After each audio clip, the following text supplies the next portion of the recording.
5th, I will call to order this special Mounds View City Council meeting. A roll call of officials and acting mayor Jerry Youngs.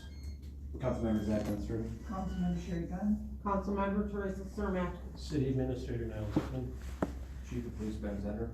Director of Public Works, Park and Recreation, Don Peters. City Attorney Scott Riggs. City Attorney Rachel Tierney. Council Michelle Weimer.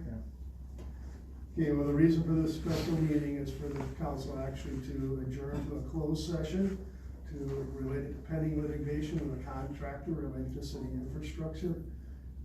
Is there a motion to adjourn to a closed session? So moved. Is there a second? All those in favor, signify by saying aye. Aye. Opposed, nay, passes 4-0. We are adjourned to closed session. See you later. I'll wait patiently. I didn't work.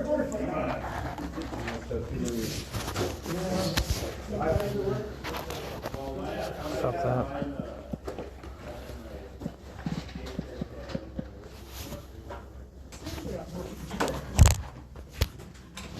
Find it someplace else. My husband said, you won't be alive. Thank you for saying that. We've got some 20-year-old maples which are almost tall as an oak tree now.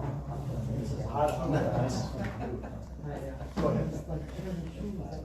Everybody loves them. Hey.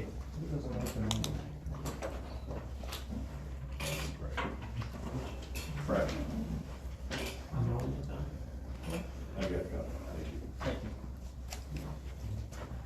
Okay, it's 6:15. I'll call to order the July 5th, excuse me, Mounds View City Council work session. Roll call on acting mayor Gary Millhouse. Councilmember Zach Dunster. Councilmember Sherry Gunn. Councilmember Teresa Cermak. City Administrator Niles. Chief of Police Ben Zender. Director of Public Works, Parks and Recreation, Don Peterson. City Attorney Scott Riggs. Finance Director.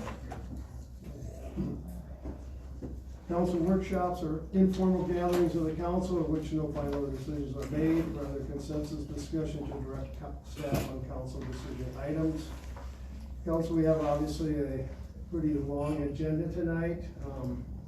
First question I have for you is, anyone want to make a motion to set a time limit on how long tonight's work session goes? We could go into the wee hours, and not all topics need to actually be covered tonight. Acting Mayor, are we gonna do the traditional extend 20 minutes if we've reached our time limit, like we've done in the past? Well, we can do that, or there are some of the agenda items can definitely be carried over to the next council work session. They're not, they don't need to, there's nothing pressing on them, let's say. Mayor, staff looks at 1 through 5, that's why we put them on there. It's more critical. You can talk about speed studies every workshop from now until Trinity, and we just keep collecting data. And those other issues, there's no time sensitivity on it. And so if we have another month for speed studies, we'll have a month more worth of data, which I don't, there's a couple things we'd like to get, but it's really up to you. I put this here, this is the universe of what we have to talk about on workshops, to give you an idea of what's gonna happen in August, September. Remember, Commissioner Breathen is also coming in September. So, just letting you know there's some workshop items. Is everybody open if we plan the work session until 9:30 tonight? That would be 3¼ hours. That's fine. On the first 5 items, is there any item that someone would like to move up to take care of first, or do we just follow the agenda as it's laid out? You'll probably do that. Okay, the first one on the agenda is organized solid waste. Now, you've got this. Sure, there's extra copies here for folks. So this just came hot off the press. I had mentioned that I wanted to run this as close to the workshop as possible.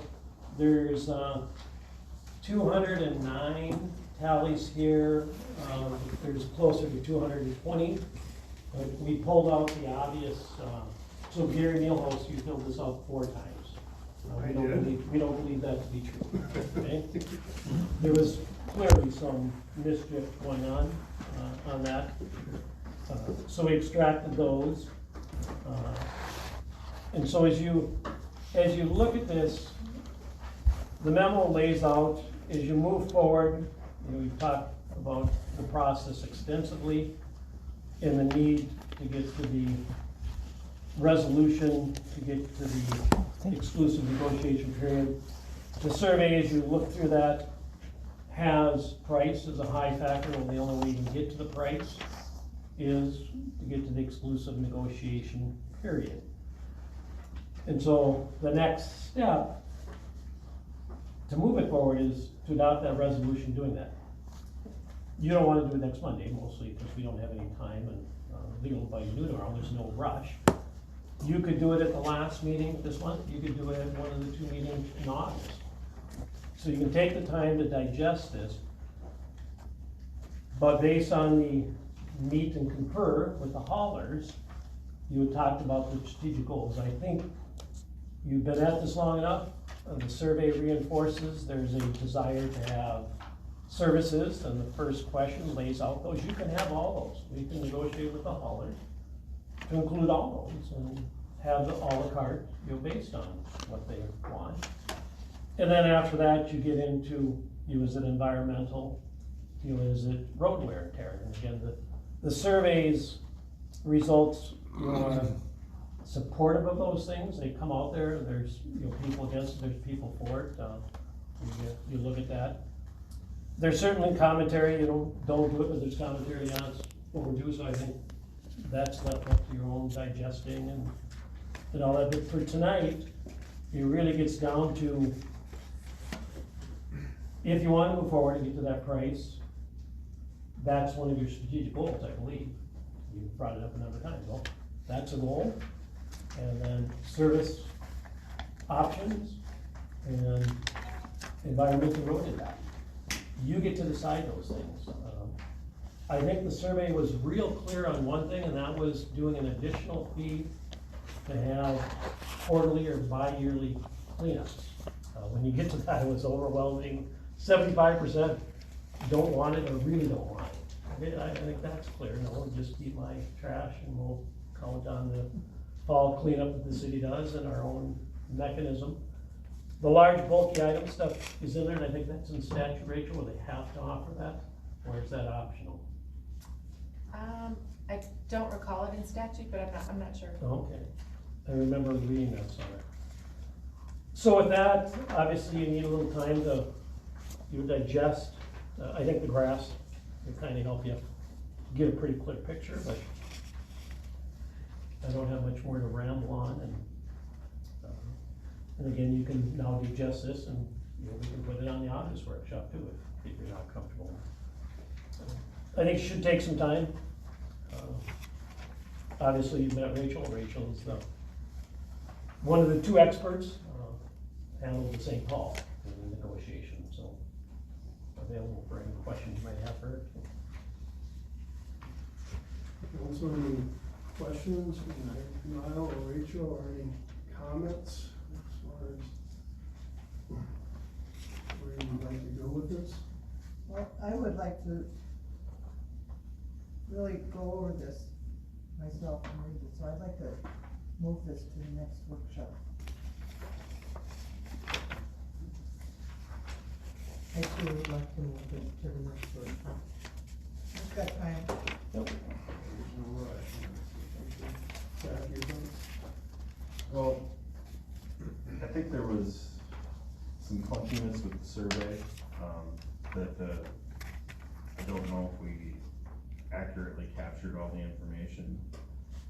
One of the questions that I would have really liked to have seen changed was the, services you want. There was no, there wasn't a none option.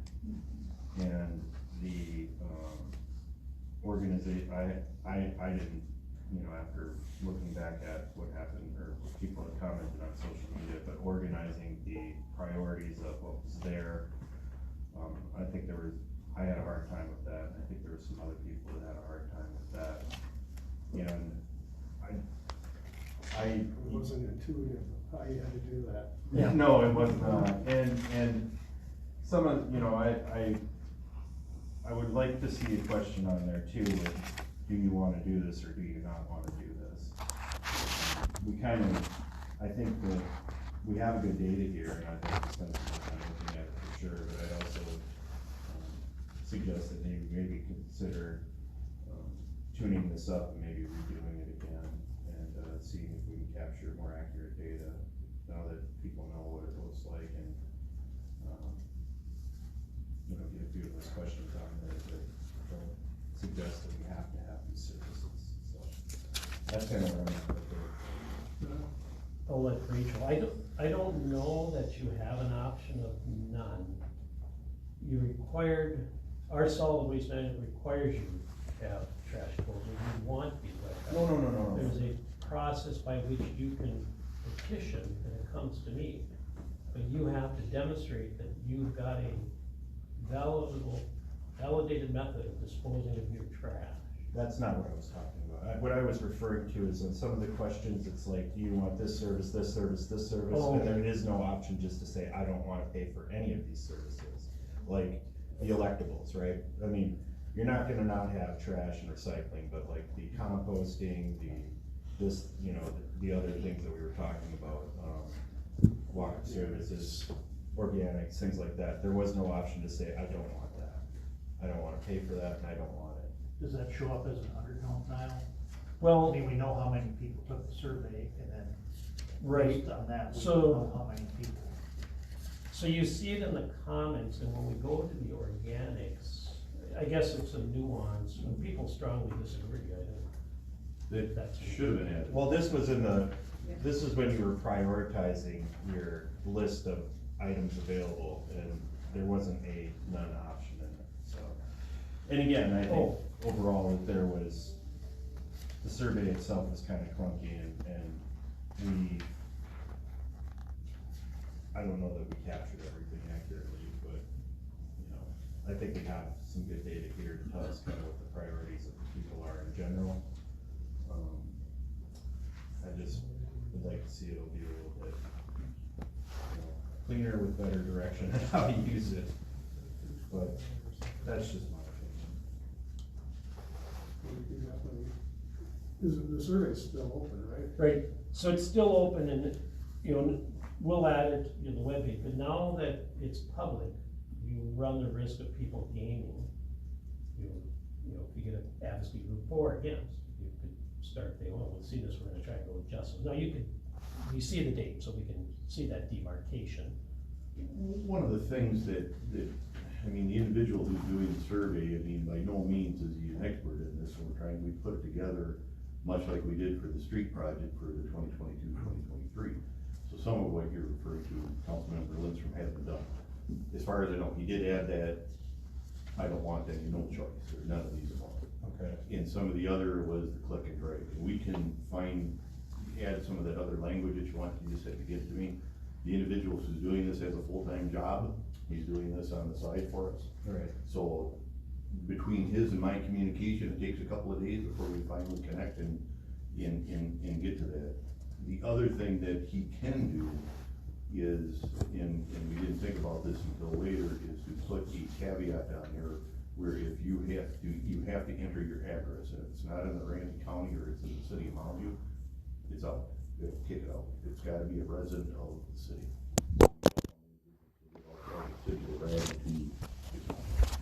Some of the comments you did go over with me, and we did eliminate some because of the language that was used in it. And I said eliminate anything that has foul language, we're trying to get good data. And I gave him that permission to take some of that out and get those results out. If somebody goes back in, I know we've had a couple who said they want to retake it, we'll look for the latest date that they, and the address, and we'll take the newest survey that they have. Okay. Yeah, I thought you had to enter the address down as part of. But you can enter an address. Right. Oh, I said, yeah. As- I know when my as- wife as- went to take it. As City Administrator Zickman said, there's a couple of the council members who took it multiple times. That was the, trade-off of letting more than one person in a household submit, so it's, I don't know that there's a perfect survey. Well, when I, Cause I ran into. I didn't even take it. well, when I took mine, if I put an apartment number on it, it kicked it out. Because that means I don't own the property. Well, I filled it out, and then when my wife went to fill it out, we got a message back that this address had already submitted a survey. But she should have been able to complete it. No, I wouldn't even let you get into it, No. no. But maybe we didn't do something right on our end too. I'll talk to him because we did, well, I thought we opened that up for multiple. Yeah, we talked about Yep. two. And to be fair, Don, I haven't logged back into the survey since I took it. It was late last week that I think we finally caught up to getting that last in there, well, none of you know. Yeah, we've never tried again either, so yeah. No, I haven't either. So what I'm hearing is, let's keep the survey open, bring the topic back for And, the August work session. and then, as we bring that back, what is the goal of the survey? From working on this, working with legal, you needed a sense of what services Right. people wanted for the negotiation. I think you have the laundry list, and we could have them work on pricing for all that. So, I don't know what additional services, okay? And then you're thinking of other questions, you're back to those strategic goals. Well, you started this as part of your strategic plan with those, you already had them, environmental impact on the street and noise. This validates them, if you will, if you look at the data. So back to, if we want to adjust it, think in terms of what you need to get to the negotiation. Well, part of the services though is that when this first came out, is that you didn't have it made you pick services whether you wanted them or not, by prioritizing them. Because there was no option to elect that I don't want these services, other than, like, again, you're gonna have trash pickup and you're gonna have recycling, but all the other electables, like the dumpster, the cleanup, that kind of stuff, like, you had to prioritize them where you wanted them to be. At least the way I'm remembering the survey. And I'm not disagreeing, okay? But because somebody picked them, why, we can. There was no option not to pick them, Unless you, unless you just skipped the question, yeah, or you weren't quite sure how the prioritization worked. which it didn't work for me. Yeah. I did it, but yeah, I didn't see it, all right. That is on there, and I would agree, there was in the, Okay, I don't wanna choose those options, or none of the above. okay. So I believe that has been added now, that you can Okay. pick none of the above on that option. For the organics, the yard waste. Well, I'm just going forward. What would we change to get what you want? Well, I think if the survey's been updated, if we can, let the community know that there's an opportunity to take it again with the updated questions, we might see an impact in the results. Well, let's do this. Cause I'm guessing most of these 209 came in pretty quick. The majority came in the first 15 days, I'm guessing. Yeah. So And will it we was have to being promoted broadly. wipe out this one altogether then, so that? Nope. But then, how will, We can see the demarcation by the date. It's time but if sensitive. Zach's address has already been entered, I'll make sure that it can be done again, and the whole one can be. Right. Okay. Just toss the old one. But, so let's,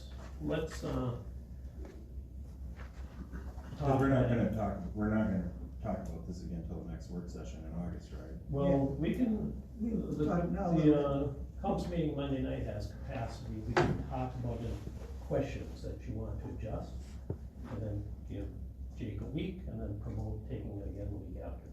Okay. I'm just thinking of timing, yeah, the agenda's, you have anything to add? Sure. There's 3 items on business. Okay.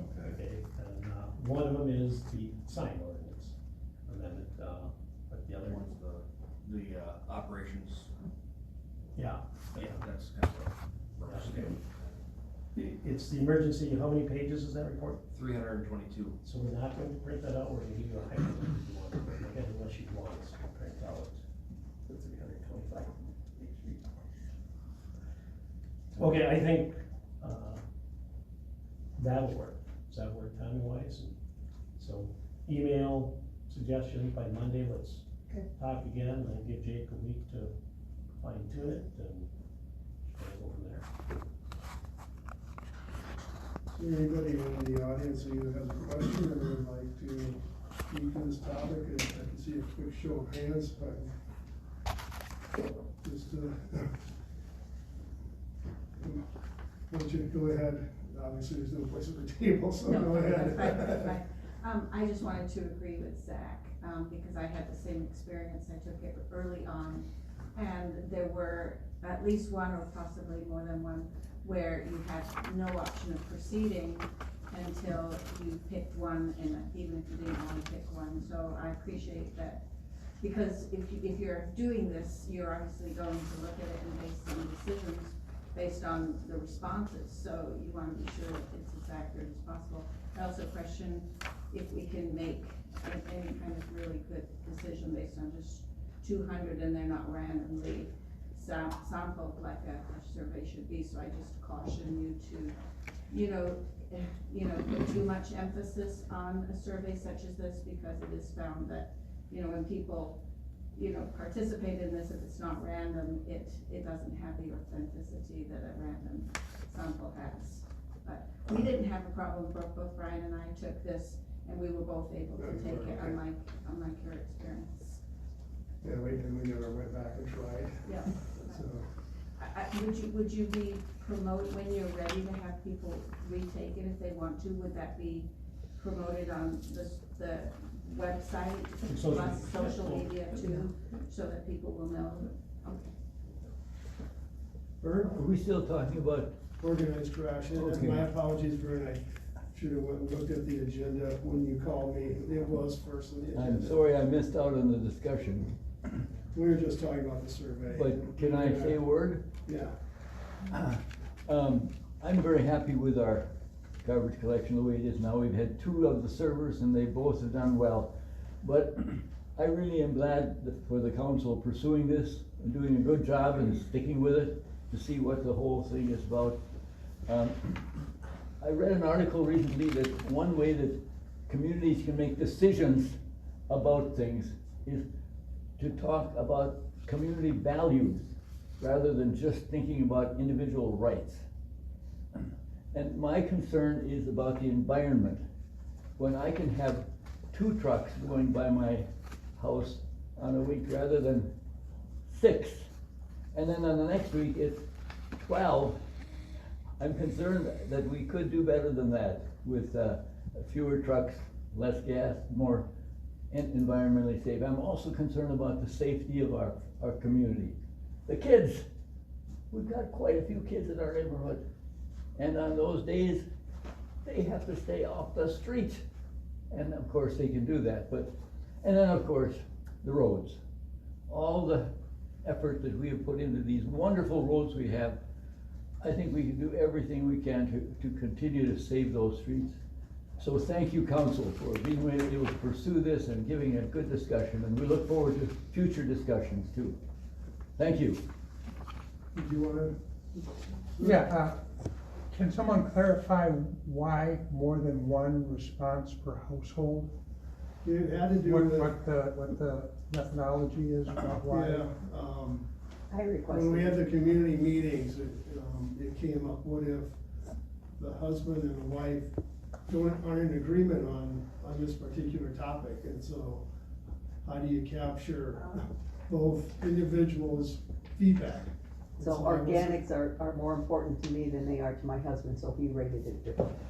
Yeah, so that was the reason for trying Okay. to make 2 people per household available to answer the survey, is that? However, there's a single building. I mean, there's a single billing per household, a household isn't billed, Yeah, by the spouse. no, that's a good point, we were just trying to be accommodating to maybe difference of Wonder if it's opinion an within a family, so. over-accommodation. Yeah, so, And the other thing, the comment about the road surfaces, we also have to consider about the subsurface structures, sanitary and storm sewer and the like. back in the corner, did you want to comment? Yeah, how do you get to the survey? I tried numerous times and I could not find it window whatsoever. And a suggestion, on the main page of the city, is there a link that you could just go survey, click it, and get taken right to the survey? Can you I answer think that that's one? what it is. Yeah, it's right on, and then it was out on social media. I'm talking about your website, www, not Facebook, not Twitter, I'm talking right on your website, Many people don't have, Twitter or Facebook, and have no access to anything. I came in and got one at the office, Right, we got paper copies here. Paper Yeah, copy. Paper copy, yeah. but I know that people should be able to use their computers too, but that's what I ended up doing and it works great. So, Mr. Mayor, there's a second question there on who is impacted. So we could spend a little bit of time, the issue is, do you wanna do fourplexes? And we had a little bit of discussion, but based on that, I put in the memo. If you're able to narrow that, you run into a lot of problems with fourplexes that are not jointly owned. If it's a complex of fourplexes, it's one thing. If it's not, you get issues of sharing, you get issues of just physical space for multiple toters. If you wanna have some discussion on that, or just wait for that too, that's one of those decision points that you need to make on where you wanna go finding it done. Also, any thoughts No, about it? it We used saw to a be real right up mixed there in bag. the community news, but I think it's been bumped. So we'll have to get it back up in there, cause that's where it used to be. Yeah, I would say it was right on top. So, Cause that's a non-survey issue. Explain to me what's in the issue. Whether we wanna do single, two-family or fourplexes. Oh, no, that is an issue. I live in a fourplex. No, I know you do, but it's not something that we're capturing on the survey. So we can talk about it if we want to. Okay. I mean, really, it kicked me out as soon as I put an apartment number in there, Well, we saw, driving around the city with a fourplex, and it's a real mixed bag out there too. Oh, yeah. Some have Yes, you individual containers Some have for each dumpsters. unit, and some have just the dumpster. What's your current service now? Okay, here's the deal. The guy that bought this place, we had on service, which is Walters, and when you have Walters, you get recycling with Walters, okay?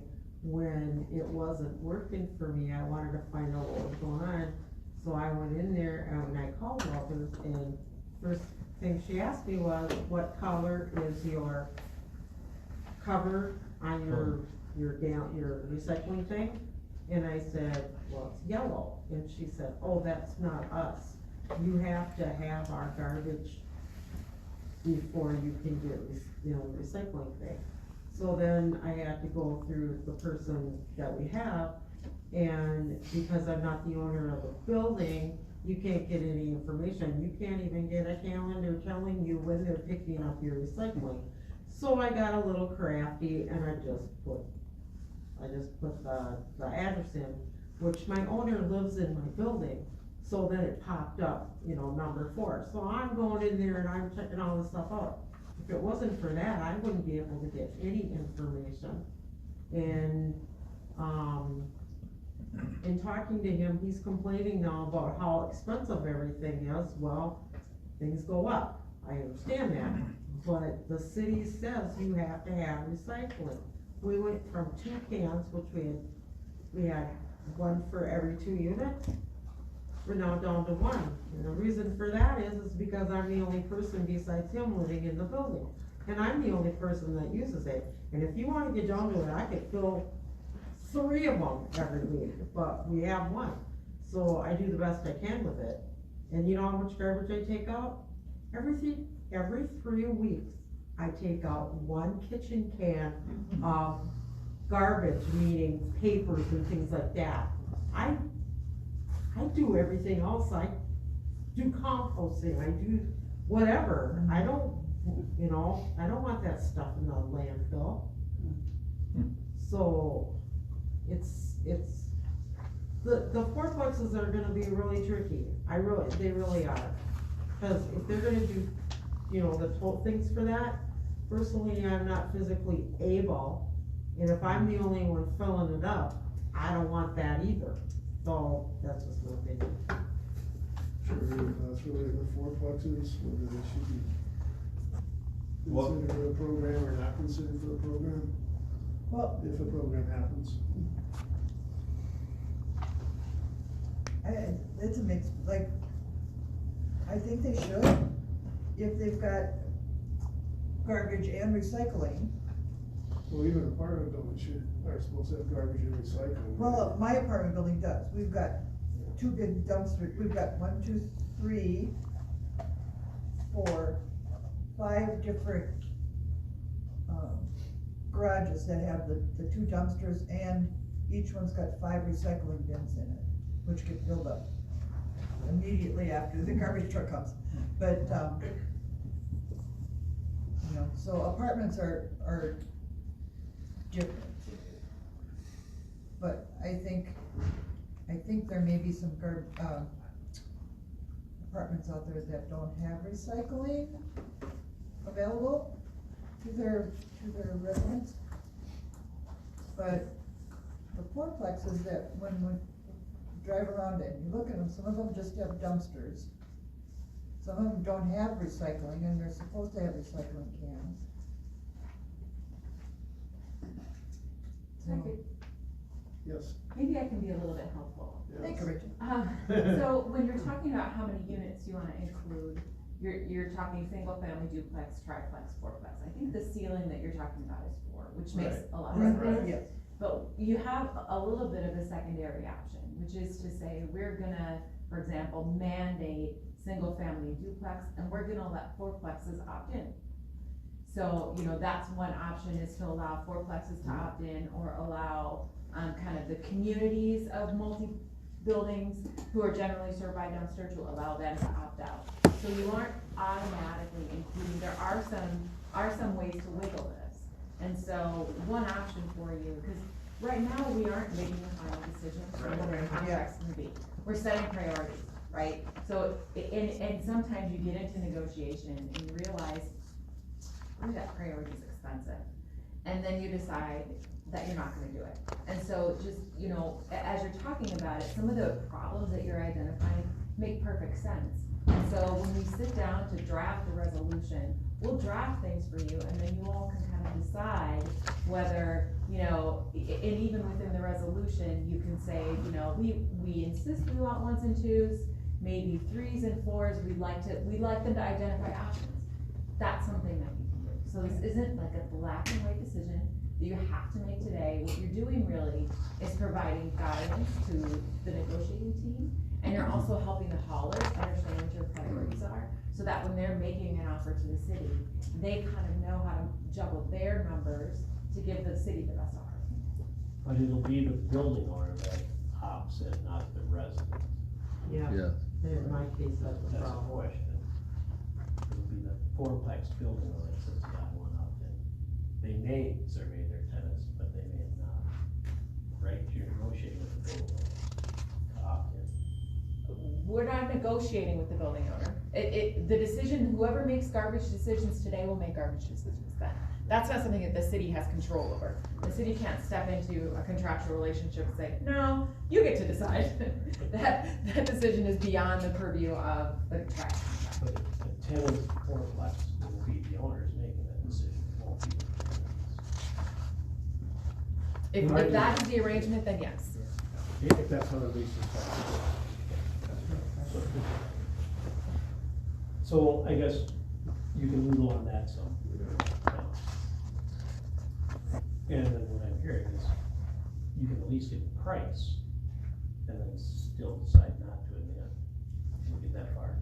Well, it isn't, we can't require them to give us a price, right? But we can ask them to provide a price and make a decision based on the information that we have at that point. The other point that I would just make regarding what you just said is this: there's an overlap here between this conversation and another conversation about, residents being able to share service, residents being able to opt out. Currently in your ordinance, you allow administrative approval of kind of opting out, if you will. So that's another way to look at it. Some cities simply require every single unit has service, period. And so if that's the case, then the building owner wouldn't be able to say, no, we're gonna have one can for my fourplex because every single unit is entitled, right? And actually require to have service in some cities. So that's another way to kind of address some of the problems that you're talking about. And again, you can do that through just your regulatory ordinance as well, as part of this contract. There's different ways to address some of the issues you're talking about. I'm assuming this information that we're gathering is gonna help us decide what services residents want, or not want, but mostly want, so that we know what we can go talk to the haulers and say, okay, we'd like you to consider this, and this. What are you gonna come up with? What kind of price are you gonna give us? And start the negotiation from there, correct? And the survey is designed to be informative, not Right. advisory. Right, this is, we're not making final decisions off of these surveys. We're using this survey to understand what the residents want, so that we can use that information to discuss with the haulers what kind of contract we can come up with. Does that have to all be defined as part of that resolution? That only would kick off the 60-day process? I don't think it does. I think what you really wanna do is figure out what guidance you wanna give your staff to go into these negotiations. But the hauler will come up with something to bring to you later, some kind of a contract, and you can accept that contract, you can reject that contract, or you can say, you know what? We would like pricing on the following factors. Can you go back and figure out what happens to the prices here? Say the price comes in really high. Well, what happens if we pull back a couple of those provisions that we talked about? What does that do to the price? Or it's lower than we thought. Well, can we add these things in? What does adding these things look like? So those are all options. There's no script.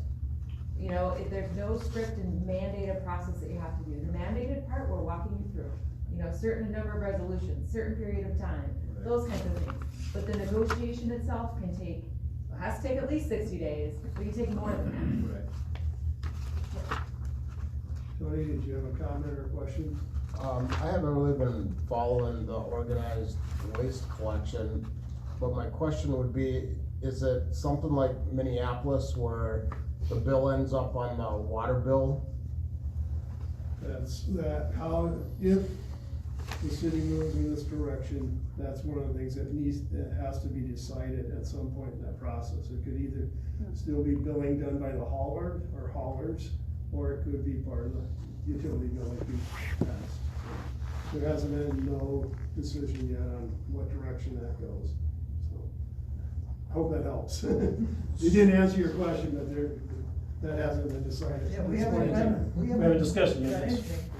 You're downstream, you're up here. Chris? Couldn't we regulate commercial to have recycling? I mean, fourplexes to have recycling. Couldn't we regulate that without organized trash collection? It just seems like good business, right? Yes. You're a solid waste standard. Yeah, that would solve the majority of what I'm hearing as a problem here, being Well, able to reduce commercial trash. is not, you're talking about commercial businesses? Well, no, like fourplexes, like sorry, rentals, like rental places. Yeah, couldn't you regulate they have to have recycling, like when you do the residents? It is regulated, isn't it? I think it's in your ordinance. Yeah, I think it is in our ordinance. Well, let's get these apartment buildings in. But the one thing, I mean, not also this is like overwhelming, people are appreciative of this, but I'm noticing that for people to say it'd be lower cost for the customer, there's a majority of people that think that it would not. And then something I noticed, it was actually the most answered question, but also the most confusing question I'd like to see clarified in your newest revision of the survey, is all your premises questions were started with organized trash collection will cause ... The question after that, residents should be able to choose hauler of their choice, strongly agree, disagree, whatever.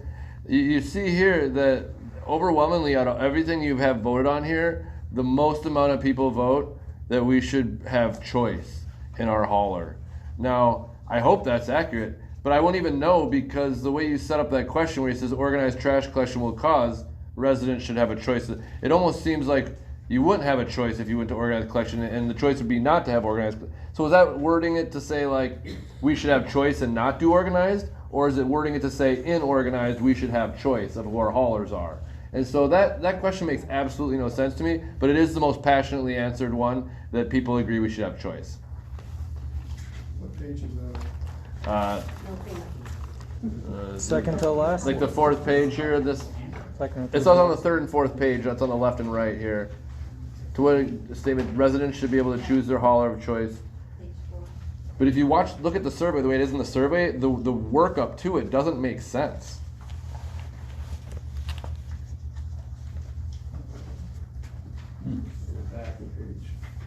But 65 people overwhelmingly agreed with that we should have choice.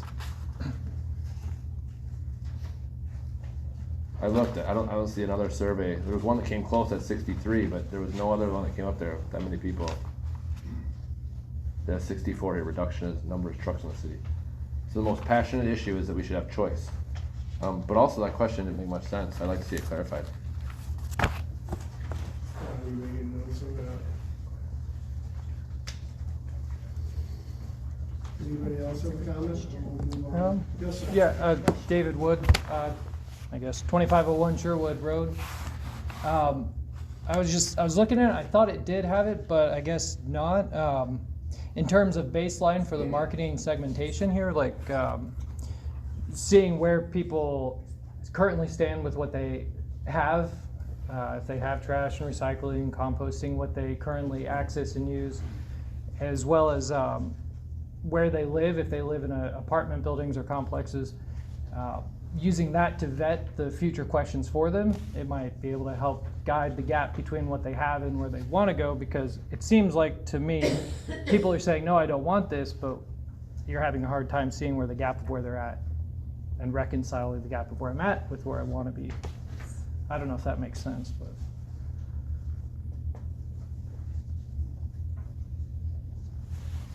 Anybody else? No, we'll move on. Now do you have what you need? Yes, sir. I have a question. I'm C.R. Berrigan, live at 7765 Spring Lake Road. Some of the haulers give discounts to senior citizens or military. And I'm wondering if we're gonna lose that option.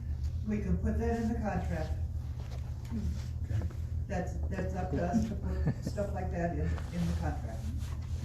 That's why the survey trying to get what you guys would like to see mostly, so that we can determine what we can go and negotiate with these haulers. I only saw a section about seniors, not military. That's true.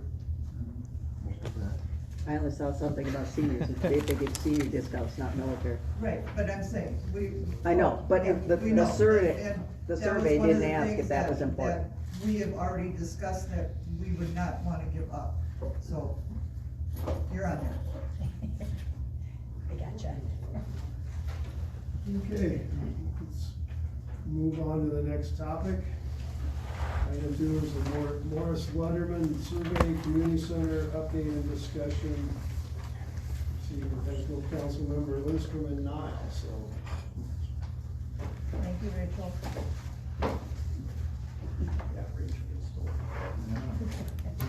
Well, I'm gonna pass around another document. This is hot off the press. We had our first phone call today with RAP Strategies. Did I get that right? Rapid Associates. Rapid Associates, I didn't get that right. They had asked for some feedback on the theme. They suggested they had brainstormed a long list and rejected many and narrowed it down to these two. This will be what the webpage is built around, the whole, I guess, education effort. Gary was on that call. Don would have been on that call, but he was dealing with a close personal friend on Spring Lake Road. So the two choices are there's three choices. Mounds View Together, Move, Connect, Thrive. The bottom is, pretty much the same, community center project. The third option is for you to come up with something different.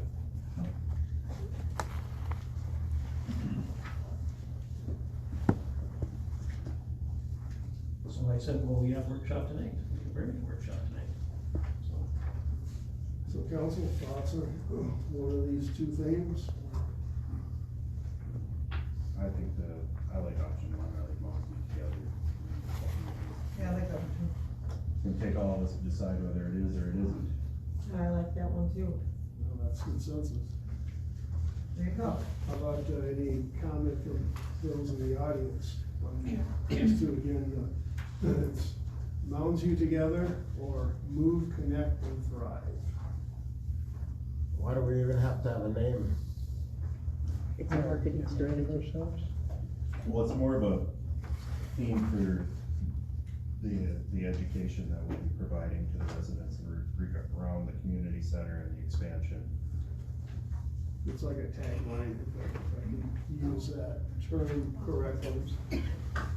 Well, I would think Move, Connect, and Thrive is more about what you're planning on doing than Mounds View Together in that instance. I actually agree with you, Chris, but the consensus of the other three is they like the first ones. Well, I like the minority opinion. What do you like about that? Well, I mean, that's what we're gonna try to do. I mean, it's the long game we're trying to play. We're gonna make some moves, and we're gonna try to connect with some people outside of Mounds View and hopefully bring them in, and we're gonna hopefully thrive as a community. So that's what we're gonna do. As far as Mounds View Together, we're all, the jury's all out. We're all hoping this is gonna do what you guys say it's gonna do if this is what we're doing. See, I actually tied the word together on the first one, and connect on the second option. Saying that they're basically kind of saying the same thing. Again, I heard three consensus for the first one, but obviously people can change their mind. You change your mind? Yes. I'm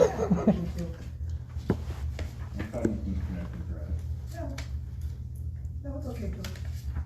Anybody else out there want to chime in?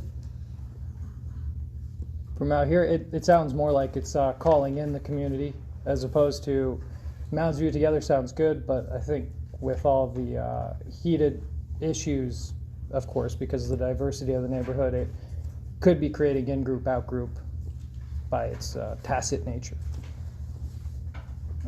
Number two. Sorry. Yeah, you got unanimous. Final answer? Survey says? I think they're gonna redo the survey, so. They have a Okay, target unless you want it. No, we have a few other Goal people. of launching that site July 24th. And having their strategic work plan. They've asked for additional photographs, maintenance item, disrepair items. I struggled, good news is I struggled. The building's mostly tired, but it's pretty well maintained. But I took those today, transmitted, I think, a dozen to them. It's mostly laminate missing on the locker room, and, a piece of tile that just broke an entryway. Crack on the laminate, fire extinguisher cabinet, and Did you get a picture of the front desk? Jim, yeah, I got a picture of the front desk, so that's been conveyed to them, they're still looking for photos of activity with people, we have the one that we're getting the leases on that, so Andy is working on that. Otherwise, conveyed to them, what do you want? So it's a team meeting, again, it's open, but if more than, 3 of you wanna join, it's every Wednesday at 10 to 10:30, and the agenda is pretty straightforward. Your thoughts on that? Very businesslike and. Yeah, very business-like, and they actually had more questions for us. They were interested in the whole. When did he start? The whole bonding process. Today was the first one, so every Wednesday, I'd send it out on emails. Just send it on, I can just add, well, you can let me know if you're ready to publish it as a public interest. Well, I might, could be would Zoom be an option? It's Microsoft Teams, so Yeah. send you a link and you just join it. Got it. Zach, your name was also tied to this agenda item. Well, it was, cause it was in regards to, fitness equipment for the community center as it sits now.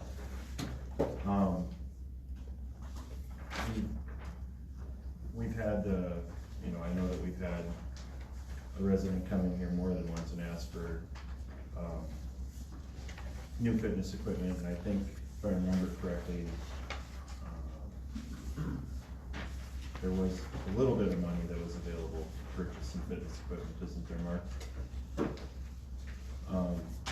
And the space, like, so I pay to use Shoreview because they have more things that accommodate my little kids, and I use the fitness center there, and I've been kind of keeping a mental tally as I go there, just to see how many people are in the resistance area versus the cardio area, and I think the resistance area probably is dominating the use, probably 70-30, and we just don't have a lot of opportunity in our current building, the way it's set up, for a lot of resistance training. So I'd really like to see us get some new equipment, and have some other options in there, and I think that would actually encourage some new membership even prior to looking at what this could be down the road. And Mr. Mayor, so if you go to the community center usage page, and so what we need is a discussion, not on specifics, but more on generalities. If you also look at the tax increase, I think these two are informative. Okay? They give you insights on what your residents value. And so as we work to refine it to the point we can, with absent getting money to hire that to do the final, there's clearly interest in the walking track. We have a walking track, that one's set. You've got gyms, that's it. The reason the fitness center is here is to have a discussion. Clearly there's an audience, and so when you ask your residents, are you gonna support a local option sales tax to build this? There's a constituent, just like there's a constituent group for the seniors, and when we did the public meetings, we had the seniors, and I think that discussion ended when we said we're doubling your space. More than doubling. Oh, okay, that was, but our core space, nobody else can come into. Well, no, other people can come in, but they wouldn't have to pick up all their stuff, they'd have storage, and so that's been addressed. But I don't think you've seen the plans in a while. And Zach talked about, there's conditioning equipment there, but there's really not strength. Right. And then the 24-hour access. That's the discussion staff needs to hear. If you say, yes, that's a priority, well then we say we're going to do it, and when it gets time, if you get the money, you tell the architect, well, this is what we need to do, we need to fashion it. I was a little surprised by the children's play area, didn't rank high. I think that's a function of specificity. If we said it's gonna be like Eagles Nest, we probably would have seen yeah, we want something, but I think we've seen enough feedback from the community that, yes, we do want something in our community. to go to too. And until you define that more, you know, that's probably another thing. Yes, we are going to, you know, make some investment in that piece, obviously, with the money equation, but again, the estimate's 28 million, we're going after 33 million, and that 5 million was to cover inflation. They've already got some in there, but it's hyperinflation, and then upgrade to finishing materials and fixtures for the inside. So there's money built in to do that, but at the end of the day, you're gonna still have to value engineer something, because you're gonna wanna do everything and you can't. So that's just the reality of it. That's a pretty big, you know, cushion. The bill for the sales tax got passed at 16.5 million. And the bonding bill and all of that paperwork has been submitted at 16.5. So we're on the pathway for the $33 million money. And so you know, I think the best case scenario in being able to do some of those things you want to serve the community, you know, based on what you have here. So that helps. What I'm looking for is, yeah, we do want a bigger focus on the fitness area, and how that looks is, all right, the architects are gonna have to, you know, this is rendition 32 or something. You done what we want, and, all right. So now, are you looking for tonight, at least some discussions and general guidance as far as the fitness area? Yeah, I think as far it's, as a 24-hour operation? I think that's a piece of it, but I think having enough capacity to do strength and conditioning. Yeah. Is that accurate? Yeah, I mean, we have, like, most of the people that I talk to and that are involved with fitness in the community, they go other places, because we don't have what we need. I mean, there are some that use Anytime, but Anytime is very expensive. It's $35 bi-weekly. Obviously, we're not probably looking at something like that for this. You know, with the fitness, with the fitness area, we do need some space and strength equipment. You know, to use other places as an example, like, you know, most of your areas are, you kind of have cardio equipment separated. Like LA Fitness had that on the second floor in Roseville, and then had resistance training downstairs.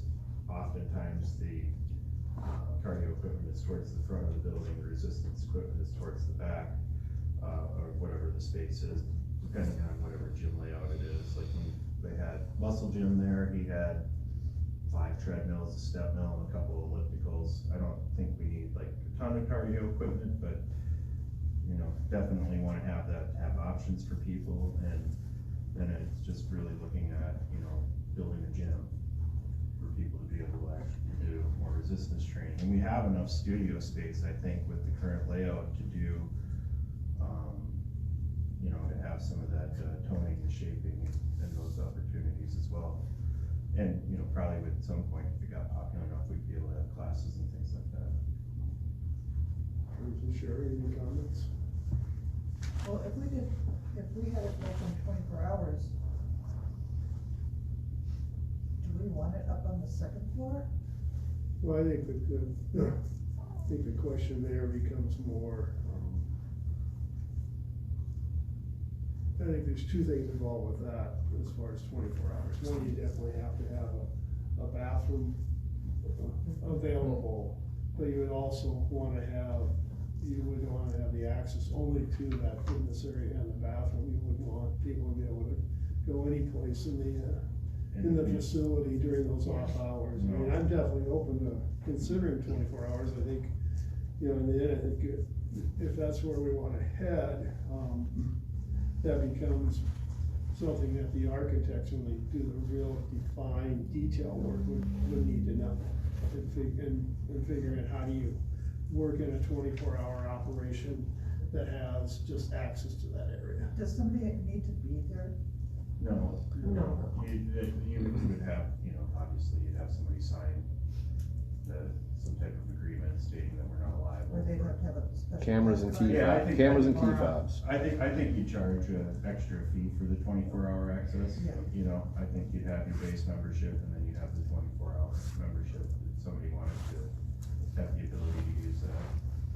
I think that, you know, there's a lot of varying schedules, people do shift work, you know, it's not always like, you know, for me, I can either work out at 5 in the morning or 10 at night, you know, that's what I got. Everything else is gone. And I think that most of your people are probably gonna be, I mean, you'll have a fair amount of people that wanna just go during the day, but I think there's a lot of people, that have kids that don't have the real opportunity to use that facility just because of when it's open and when it's not. The seniors who talk, the walking track is on the second floor, and that's a very popular thing among seniors, they're going to the second floor. It's possible to flip-flop the weight room in the senior space. It's possible to put an exterior entrance to a second floor, just cost more and still do electronic bags, close off the building to the inside after a certain time, so it's just a function of. Well, and that's what I was thinking, the seniors would love to have immediate access to the walking track, instead of, you know, being on the first floor. Connie told me they were split now, you know, second floor, because we're gonna go up there and walk. And you don't have a choice, you do have a choice, I suppose you just Right now, they walk put a lap around the event the center. building and, you know, close that too, because right, there's really, that is the only place for the walking track, is what the gym is. Well, two things, I mean, we do have space within the current plan that you can, I mean, it's got in here studio, one of the things I think from the survey is we don't need more meeting rooms, we want Right. more programming rooms. So when we had the architect build this, they just put the studios for, those can be changed, even the weight rooms. Like Just I told them, it's just. Yeah, this isn't the design in the end. Yep, Right. but before you go Yeah, to of course. deciding that you want 24 hours, and I know we're ways down the road for this, I would like to do some research on that, if there were community centers out there, because I've only heard from other individuals, to go to a 24-hour, you're putting more stress on your staff. Because those individuals who have 24 hours have somebody reviewing videotape over that. You have to have some control. You know, I'm apprehensive that right now to go 24 hours within this service, right? I could see extending hours, open earlier, open later, but not maybe to the 24 hour, but like I said, I'd like to really research to see what other communities are doing the 24 hour, or anybody who's doing 24 hour, what some of those issues are for. Yeah, I agree, Don, that, I have concerns with it too. I don't know what it would look like in a community center. I can see it in a fitness center where it's just the fitness center, but we're talking a whole community center that they could gain access to. It's definitely, not something that, I don't know of any community centers that have it. Right. So it would be something different, right, than what other communities have done in the past, but sometimes you gotta be the leader in these things too. You'll be able to, Well, you'll and be able to I secure get that, the but facility. like No. Don says, I still wanna make sure that. No, I understand. You'll be able to secure, this building's secure, it's open to the police 24, but the rest of it's secured, so that technology exists, so. You know, I would have as much concern with that as the staff is concerned, even if you did a We'll 5 get to you, to Chris, 42. once we have discussion is exhausted between, or on this table. Kind of to expand on we haven't really talked about this, but the space that's, you know, we might wanna consider a little bit more space than what is here, maybe, I know that there's. Well, you could take the studio away. Well, no, there's the 2 studios, but you're talking about like, you know, 1,700 square feet roughly. And I don't know if any of this, storage, I suppose that storage room there would have to be a bathroom. But The other space is holding space, we put a designator there, but it's. Well, this is just Sure. a concept. The footprint is maxed out, you really couldn't expand, you could say we could fill this in here, you could fill that square in there, but then you're gonna spend more money. in hallways. Right. Because, right, but that's about it, otherwise you're not going east at all, you're not going north at all. You're not going south other than this little square, and obviously you're not going west either. And I don't know what staff's viewpoint would be on one of the sports, but one of the things that's very popular in a lot of the bigger gyms and at some of the community centers is fairly close to wherever the fitness area is. They do have a support space where that you can leave your kid there for an hour or two and pay by the hour. So that's something we'd be willing to look at. I think that'd be a popular addition as well. Somewhere where the, children's Well, play yeah, area comes because into play. play space right up there. Yeah, Well, other rooms in the building. That's different though, because you don't wanna just turn some toddlers loose in the play area. No, that's what I'm not saying, you could have, Yeah. something over here, Sure, the space, but they could, you've got the play space that they could utilize with, sure. with the kids. Yeah, no, and to kind of get to the play area too, those are not only a community asset, but they're also, that'll bring people in from outside of the community to use it too, because you can only take your kid to the same play area so many times before you gotta switch it up. Yeah. We only have a couple in the area. Yeah. So I think that would, I think it would get more utilization than what we think it would. I think what did Maple Grove say, that's their most popular item in their building, isn't it? Their children's play, I thought I recalled it saying that. I don't say it's most, but it was clearly, people are coming from, they have, you would call the advantage of being an island. When you go to the north and west, there's nothing. You come east, you're up to the Netherlands. And south here, ways down the Plymouth before you get to anything. So that's, the curse is right there. They're the ones made it, kind of like short you did there, they made a big mess in there, drawing people from all over. But yes, the children's play areas. Now, is there anything related to the survey itself that you wanted to share, or?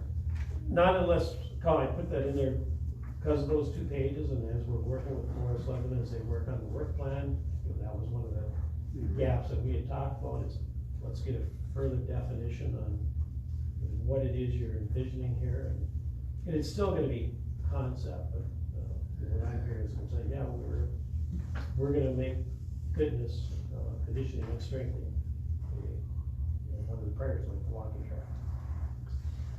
Do you, and in that vein, is there any appetite to look at adding some equipment now? I think we're all looking at you, Don. Yes. Oh, he's taking notes. Yeah.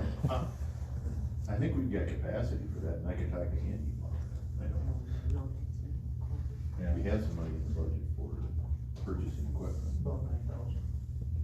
Yeah, I mean, even if we could just get a couple new machines in there, I think that'd be helpful. What is the status of the present equipment? Are We still- own it.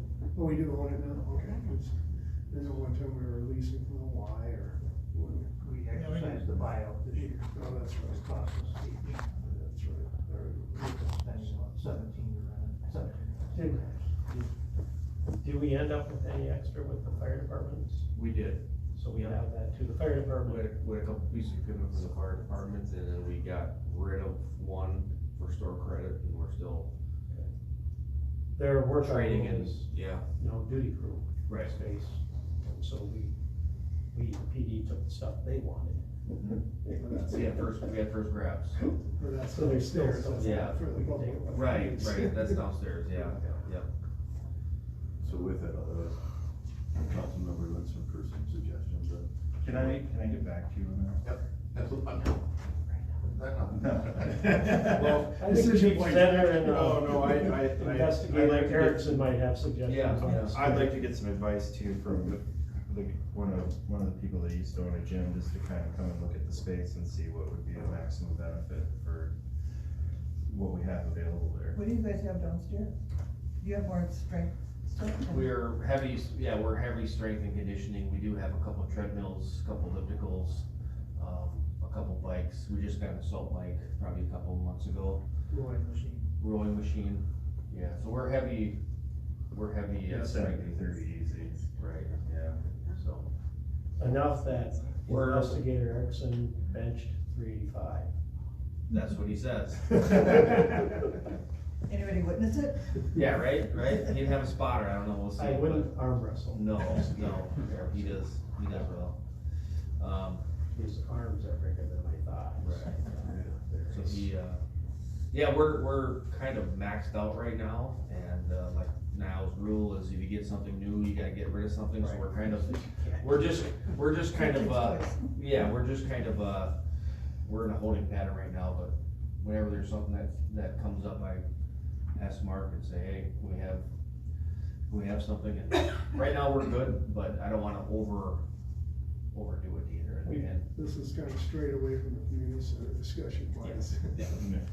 You could ask Andy down. I don't know that I've ever seen more than 4 treadmills used at one time. And I think there's 7. So we can also. Free up some additional space. And that back room is underutilized. It's not very big, but. Which, at the community center? The far southeast room. The one There's with weights, yoga? I think there's weights in there. It's kinda like, It's hard to think. yeah, There's weights there's in there. weights and, But it's pretty low. the medicine balls and yoga space. There might be an issue with getting equipment through that door. I think it's 32-inch door, it might be 36. No, but there is equipment. Miles, anything else you need, or? No, I mean. Any comments or questions from the public?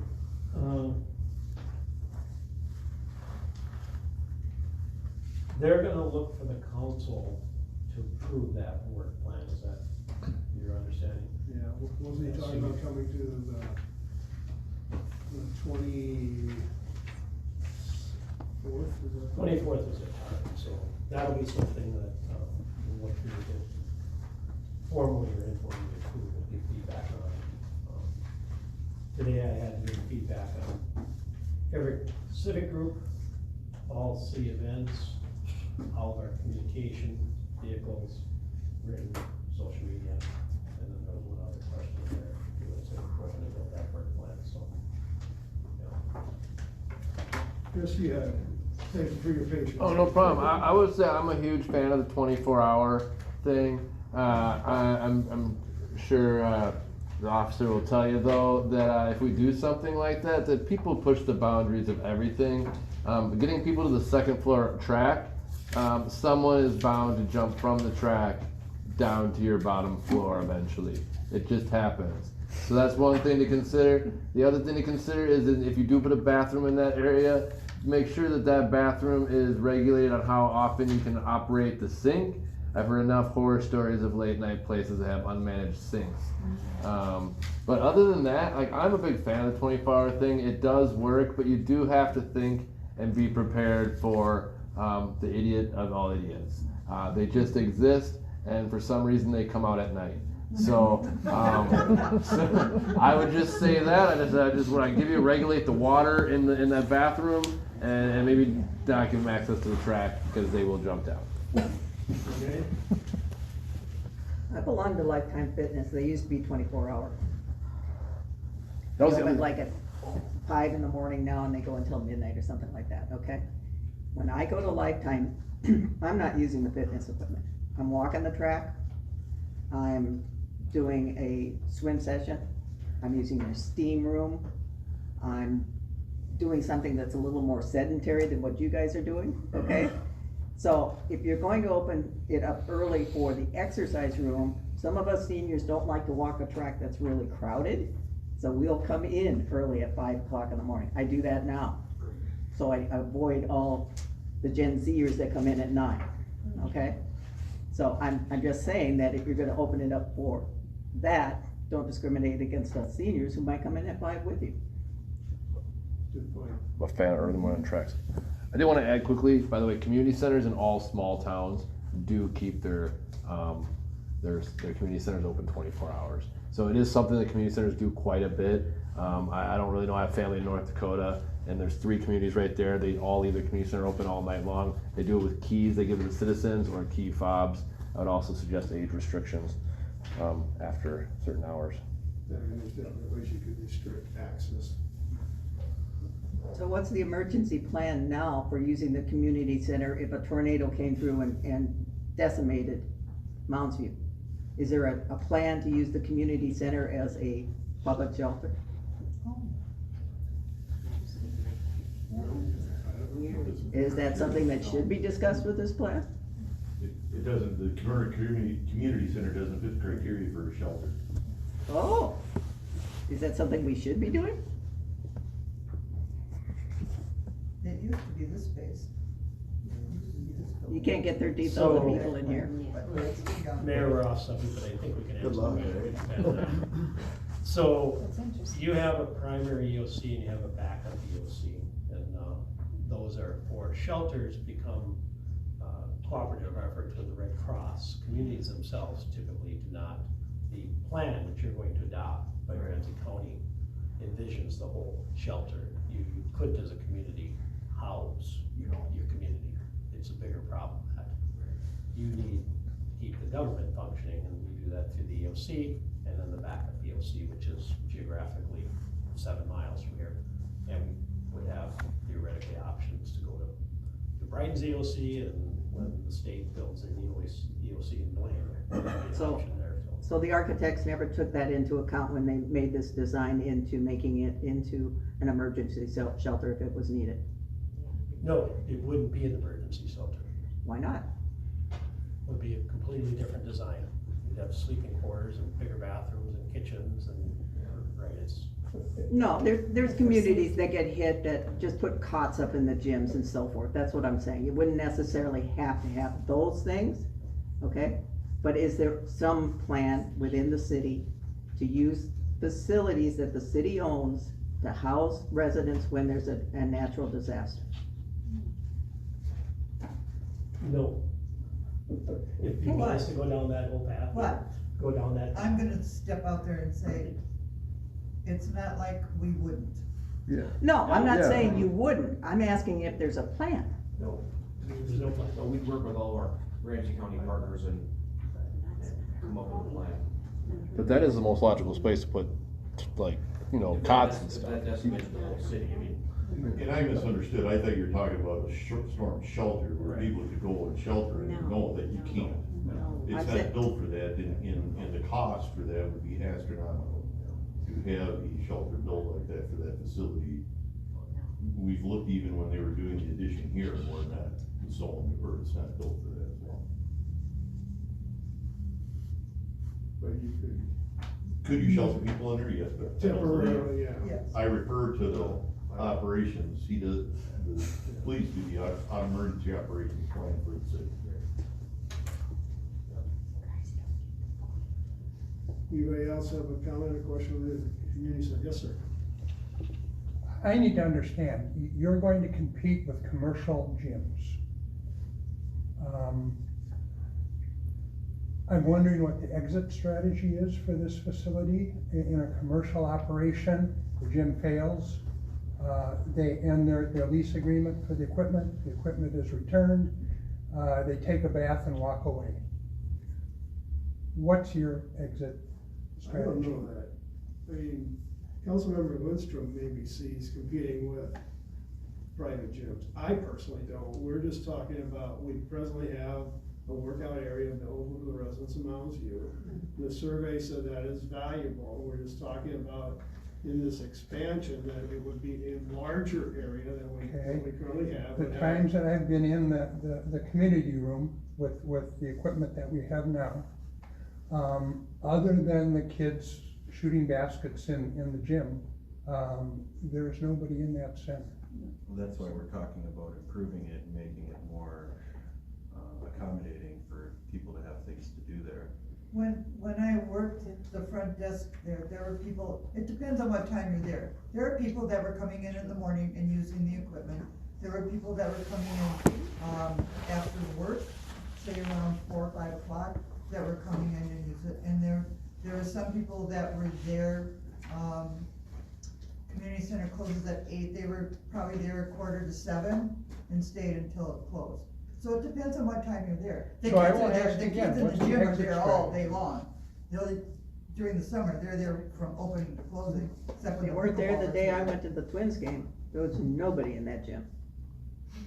No, that, I don't know how to respond to that other than you could walk Well- over there right now and it could be packed and it could I know, be it empty. depends on the weather. If it's hot, kids are gonna find a cool place to go and so forth. But to his point, okay, What's gonna prevent us from being Badness Heights? Badness Heights built a sports complex with 2 hockey rinks, and I don't feel it lasted 4 years.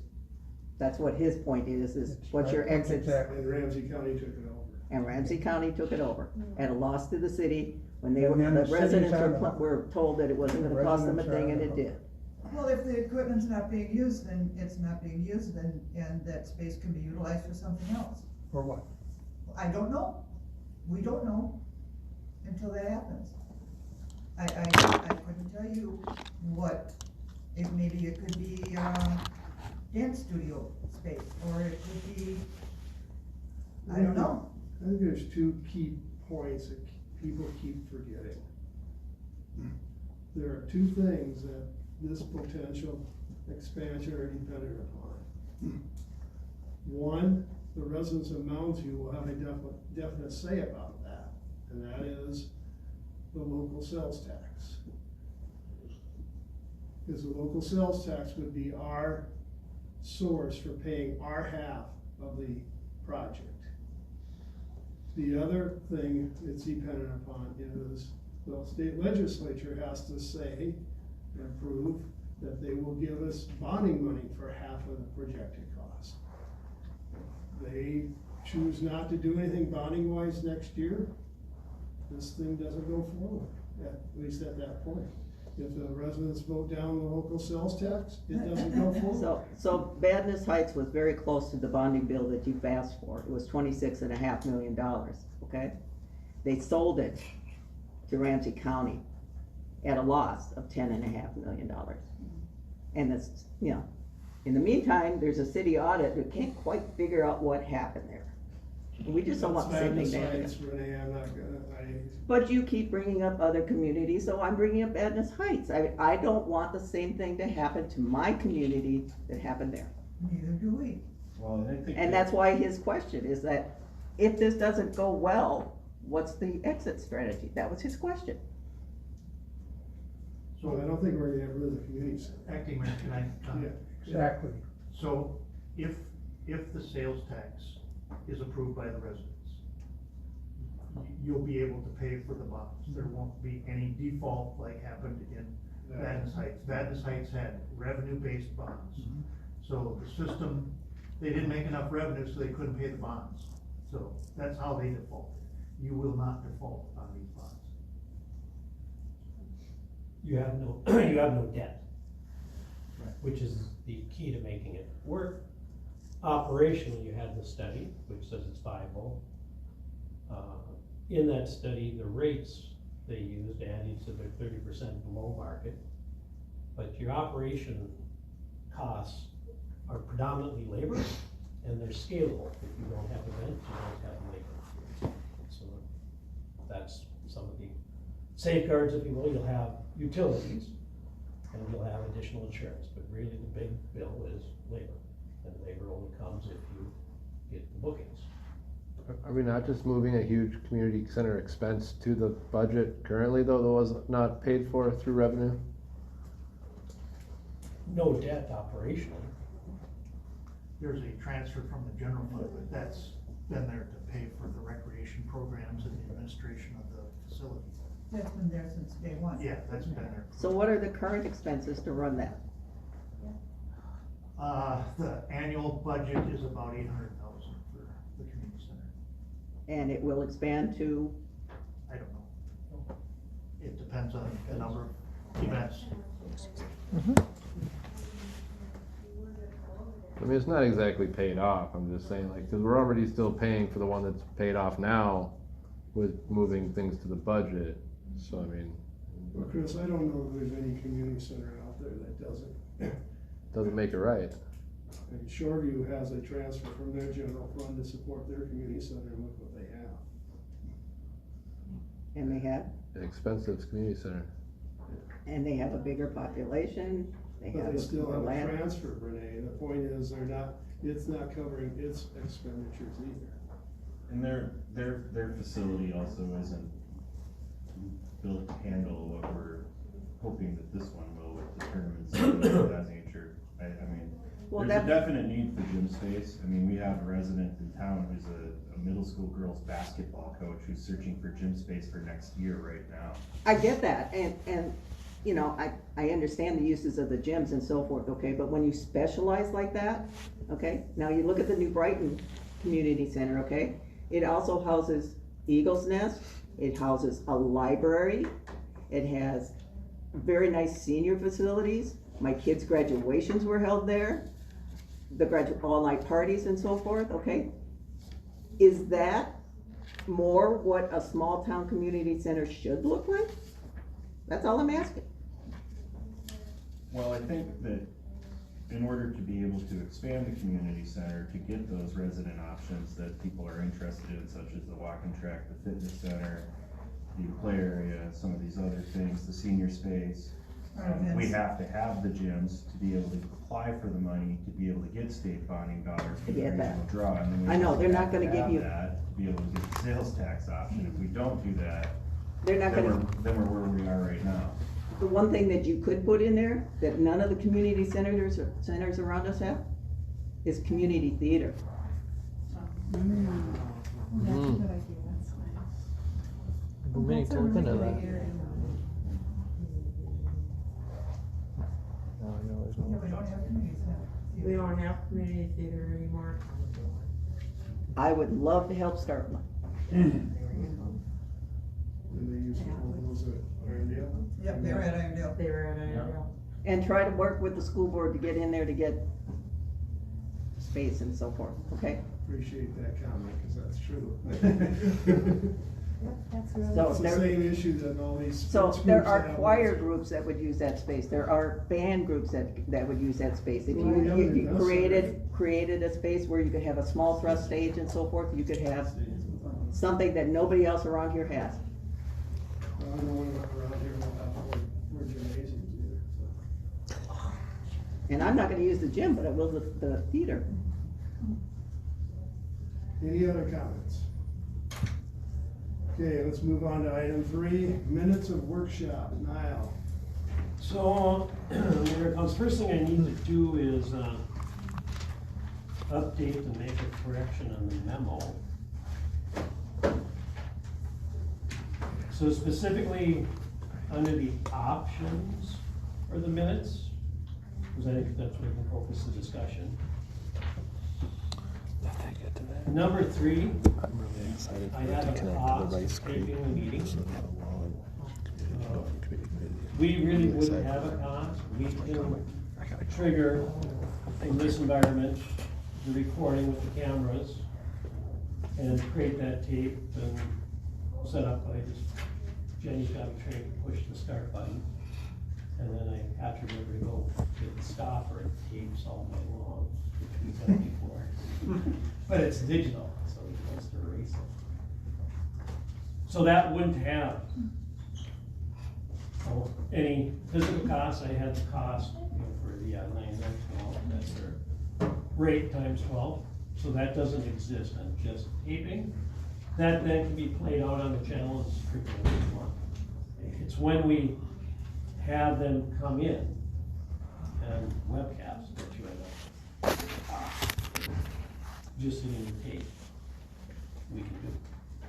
And that's what the break does. You just tape it and then you play it out. So it's not live. So if you wanted it live, you'd have to come here.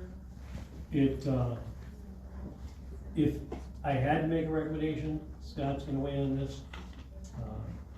Then you get out of the whole minutes and creating a record for a meeting that doesn't have any legal standing and statute for decisions. You have to, as a council, say something. You get out of the whole interpretation, you wanna see what happens, well, this is the meeting. It's a transcript without doing the transcript.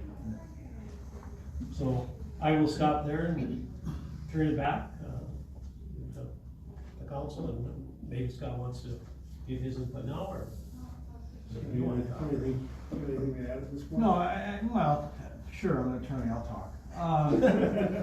No, I agree with what Niall says. I mean, there are a lot of communities, particularly smaller ones, that take meetings for that purpose, to allow people to see them. They may not broadcast live even at regular council meeting, but they tape it for the purpose of, we put it on a cable cast it so everybody can see it. And that's a very good function, particularly for this type of meeting where you're not going through making determinations that fall under what the Office of the State Auditor says you need to record for minutes. It doesn't, their best practices don't really apply to this type of meeting, other than as Niall has put in his memo as well. Sure, you can take the agenda and say you've discussed this, you've gone through it. I absolutely 100% do not recommend doing transcripts of meetings like this. The cost is so prohibitive, but a way around is exactly what Niall said. If it's a cost neutral type situation, you can tape it and then you can cable cast it. It's a great way to do it. Everybody can see what happened. They don't have to be present, and they can see exactly what you all talking about. Council thoughts? When you tape something and we put it out there, like, you know, I can hit closed captioning on my TV, right? It's gonna tell me what's being said there. Is there any way that we like capture that, or? I'd have Is that what you're recommending against that? Nor, they're using Google Translate, which is not perfect. I'd have to ask them. I don't think so, but I'll ask them. Cause I mean, that'd be a way to kind of capture that free-flowing conversation that like Arden Hills does, probably for minimal cost impact. What if you're taping it? Well, You're capturing the conversation. Well, I mean, just for some people that just wanna log on to the website and read the minutes, there are some people that are minutes readers. At least, we've heard that before. So they watch the closed caption. No, I'm just saying, could closed captioning be transcribed into actual, like, minutes, kind of like the free-flowing conversation that they capture at Arden Hills?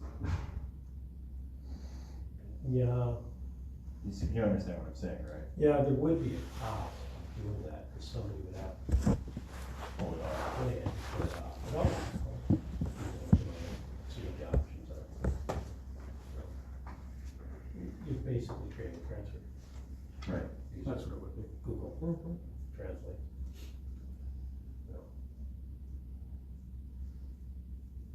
But, Teresa, your thoughts? well, the Arden Hills one, I think is too much, where it's a, No, I don't think that's what Zach is exactly talking about. It's, I think he's talking about running the tape, but actually having it, you know how you watch a DVD, you can.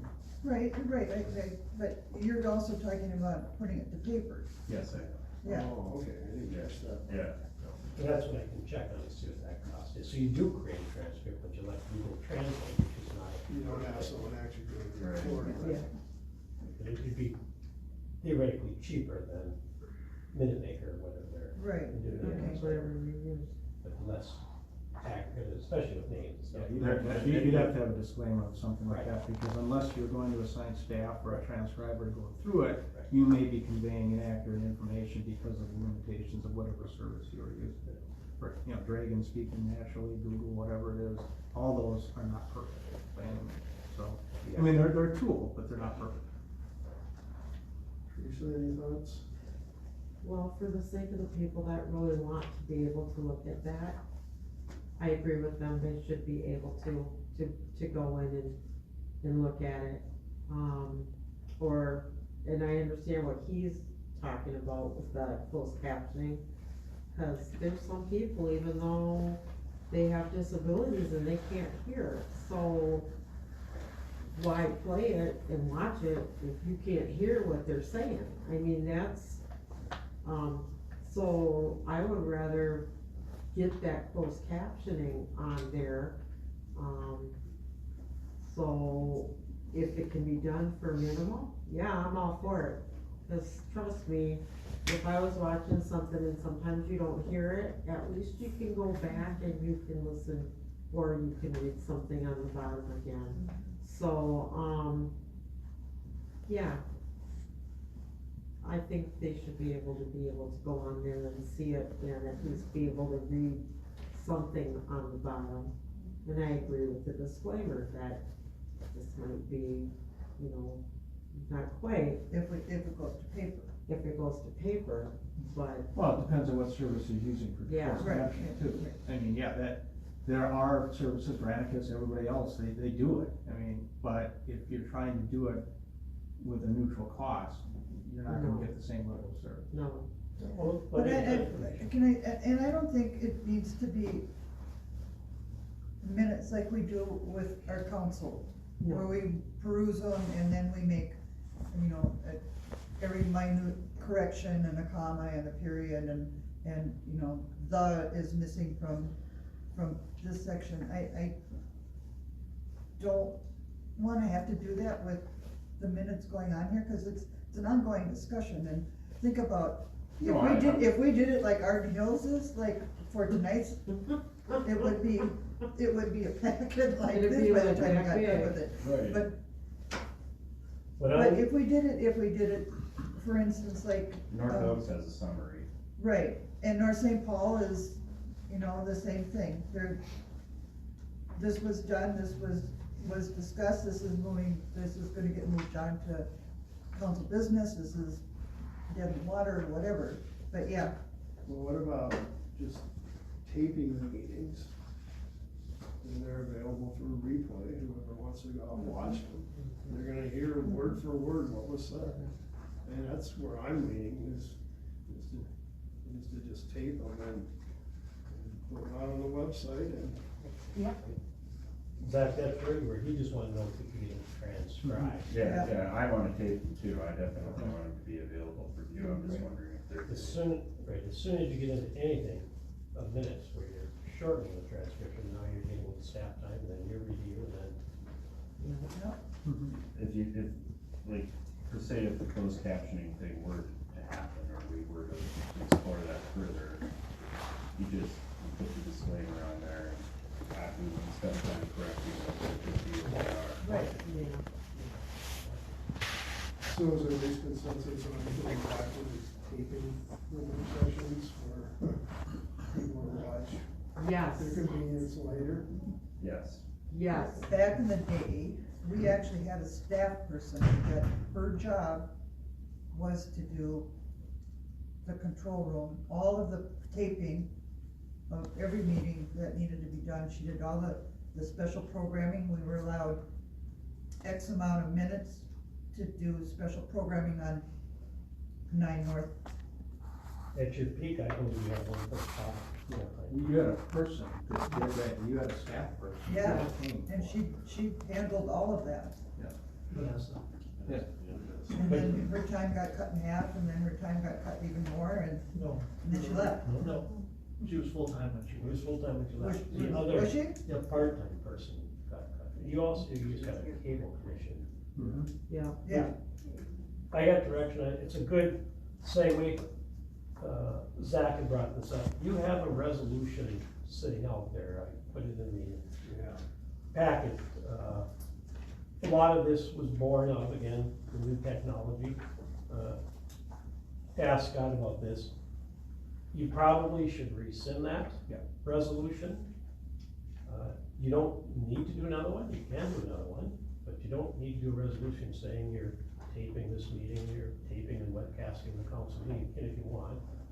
But in our discussions, where does it end? We put in the memo, you've got council and staff, if that's what you have, council and staff at Police Federation, we're not doing anything with human rights. There's some point, the people that wanna be involved, you come to the meeting, they're there, and there's, again, nothing can happen unless it comes to this body, for final decision, so. Which resolution?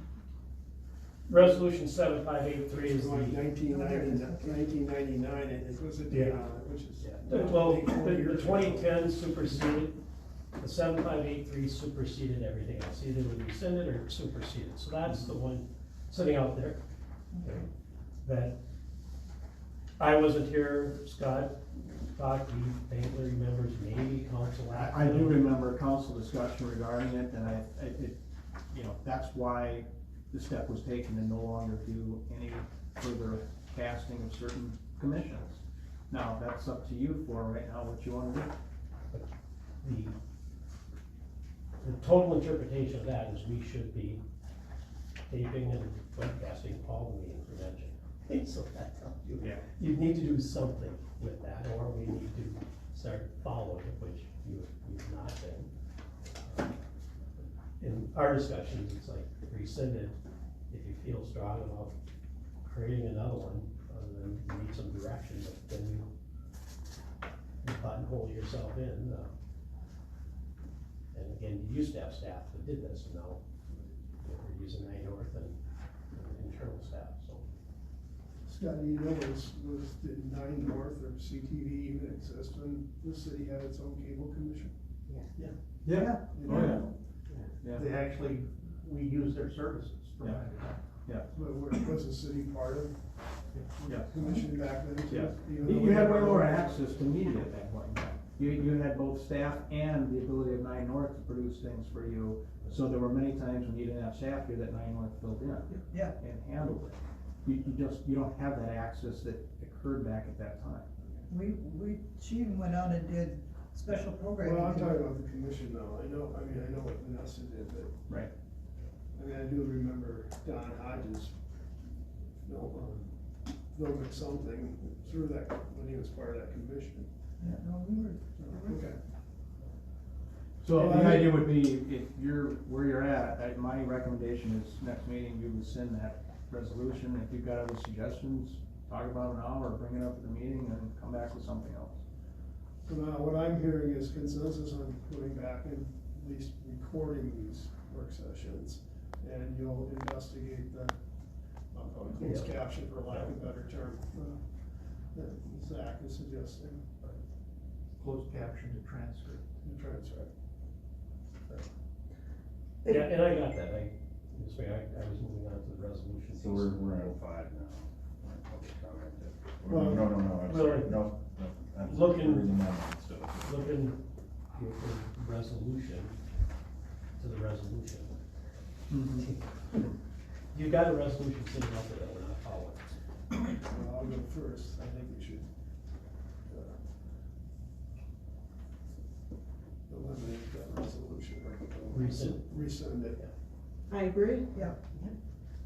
I think that, there's a difference between, like, some of the committees, like, the Police Foundation, the festival, They don't even meet in chambers, so. no, they don't, and they're not appointed by us. No, we just have to have a liaison to those. Yeah, then that's, like, the planning commission and the park commission, we appoint those people. Right, and that's why those meetings should be recorded. No, the And the equity, EDC. the equity one is not ready to be, they're just. They're not, they're task force, they're not a commission. So I agree that because of the differences in what they are, I definitely don't think that those need to be broadcast because they're not appointed by us and one's a commission or a task force, not a commission. And at some point, if it became a commission, then at that point, I think it would breach broadcasting standards, so. I do support that, but I just wanna make sure that if we do that, that we're still committed to having broadcasting on everything that we currently do with the addition of the work session and at least taping it and getting it out there. And you currently control that, you don't have resolutions on a bunch of administrative functions, cause it begs the question, why you have staff? You can do it by direction, and this is what we're gonna do, and it seemed like I'm going to, we've got 3 those, and said, obviously there's something at the times, and, Right, I have clarity on that. So the next item is. Gary, can I ask, how long? Yeah, go ahead, I'm sorry. That's okay. How long would those videos be kept before they're eliminated from your catalog of? Yeah. So to answer the question, it's a function of 10 years of 1-hour meetings or 10 years of 6-hour meetings, because it's a data storage issue. But eventually we'll get to the point, Scott, would it fall under the data practices? Records retention schedule, so you actually could modify what's there, but typically, videos like that, I don't know what the state's retention schedule says, but it's not indefinite, I mean, it's not. And it always was a factor of keep in mind, records retention schedule doesn't get updated all the time, and used to have DHL, doesn't get it out, yeah. We used to have tapes like that, you used to have storage for it. And maybe they have more ability now, but then that's, you know, the council can say, we'll keep them for X number of years. I have no idea what 9 North does with production on what we have now. Yeah, I I was we used to have thinking, copies at the library. I got a 120 terabyte storage system in the back, Okay. it's about a third full. Okay. So you've got space to do it longer than that, but it depends on what you schedule, and the point is, if you have, and I'll digress here, if you have a retention schedule, you should follow it. So if that's something we've gotta look at, then I can look at that. I think have to look at that, yeah. Chief Zender gave you some insights on what data storage costs. Yes. Yeah. 20,000 a year, so you have to balance. No, that's I right, shared, decide what. we did for about 30 years of tapes, and again, the checkout register showed not a single person ever came and checked it out, so you'll have to balance. It'll probably be after my time, and probably your time, because we're easily gonna keep it for 10 years, the 7 to 10, so. yeah, I don't know, Valerie, if you. Yeah, I was just 9 curious. North, I was just curious. How far back they go with council meeting recordings available, I've never had a reason. Yeah, and to they've do got that. more cities Yeah. than just us. Yeah. 9 North does not store any of our stuff. Story. Anything they will Oh, show, it's for a finite, But you 6 just- months, I think. You just want to access it through their website, right? Yeah, they keep our stuff that they put on their website for 6 months. Thank you. Then like Mark said, it's on a server. Yeah. Question, comment back there? Yeah, quick question. This resolution is, number 1, to bring back the live work sessions. Number 2, to play back the work sessions on a regular basis. And 3, to look into the possibility of closed caption for the hearing impaired. Is that what I'm hearing? Partially correct. The work sessions would not be live. You could not be sitting home right now and watching it through channel 16 if you have Comcast. So can I make a suggestion that you create a caveat for where people go to look at the videos and so forth? If you want to do Google Translate as you're watching this, these are the instructions on how to do that.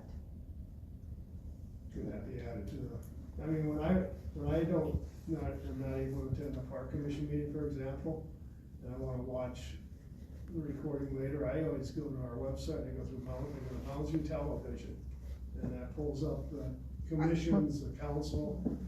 And I go through the city website, and it would be really helpful if the agendas and the packets were attached to the calendar on the very home page, instead of having to go through the city council and then looking at the calendar and then going to agendas and minutes. There were people here that didn't know where to go to look for the packets, okay? I had to tell them today, because you have to dig down for it and stuff, but on the front page of the website, it's got the meeting here. Just have a link to that page or something. Make it intuitive. That's the biggest problem we have with communicating with our residents, is it's not intuitive what we're trying to do. The other thing I wanted to say was that if you can just put a disclaimer saying, here, go to this link to find the instructions on how to do Google Translate, and they should be able to do it while they're watching the meeting. And then that would close caption for them. And then you don't have to buy it. You can research that, right, see if it's We'll possible. Council, we can do anything you want, but we can't do everything you want. You don't have any communication person to talk about that if you want to improve that, you basically need to hire somebody. We've got everybody doing it piecemeal. All these things are possible. Could I just add one thing real quick? So I'm recording this one just as audio, and I recorded the last meeting, and definitely to echo what Niall was saying, is hot of a topic as it was the last meeting. I released it, I put this up, I just do it on YouTube, and I put this up, and then I highlight each one as you guys talked about the agenda item, and then I chapter selected it so you could click on each one. And even with that, with the 3.5 hour work session, there were 8 people that watched it with a total of about an hour worth of watching. So I would say you guys want to put a ton of money to help the people. That's what I'm hearing. We want to make sure that this is done right and everything. This is probably putting myself on an effigy to be burnt here, but we're not watching it, so I would say I just appreciate like if you guys did YouTube so I didn't have to. I mean, I'm still going to be here because I love learning this stuff, but the demand isn't necessarily there to have such a pricey head, I guess. Workarounds if you really want to do it. Yeah, I would just say, definitely be practical, because I'm with Niall on this. Like, I just put in several hours of work and got 8 people to watch. Yeah, so see, there we go. That's awesome. I can't see who. So and granted, Well, Valerie, I think you're the outstanding exception. I was there too. So, and it's not perfect, and I wish I could get the communication better, but I just wanted to kind of do that to help alleviate that in the meantime until you guys could get this figured out. But I did see that, is what I'm saying. I did see a lack of, demand by the general audience. But I think that's gone up in the last month or so. Well, that was the last one when we talked about Arden. Yeah. But Arden got 7 last one. Oh, before that, So sorry. can you unconfuse me as to, So I'm going to get our consensus work sessions back, but they'll only be taped, they will not be live. Correct.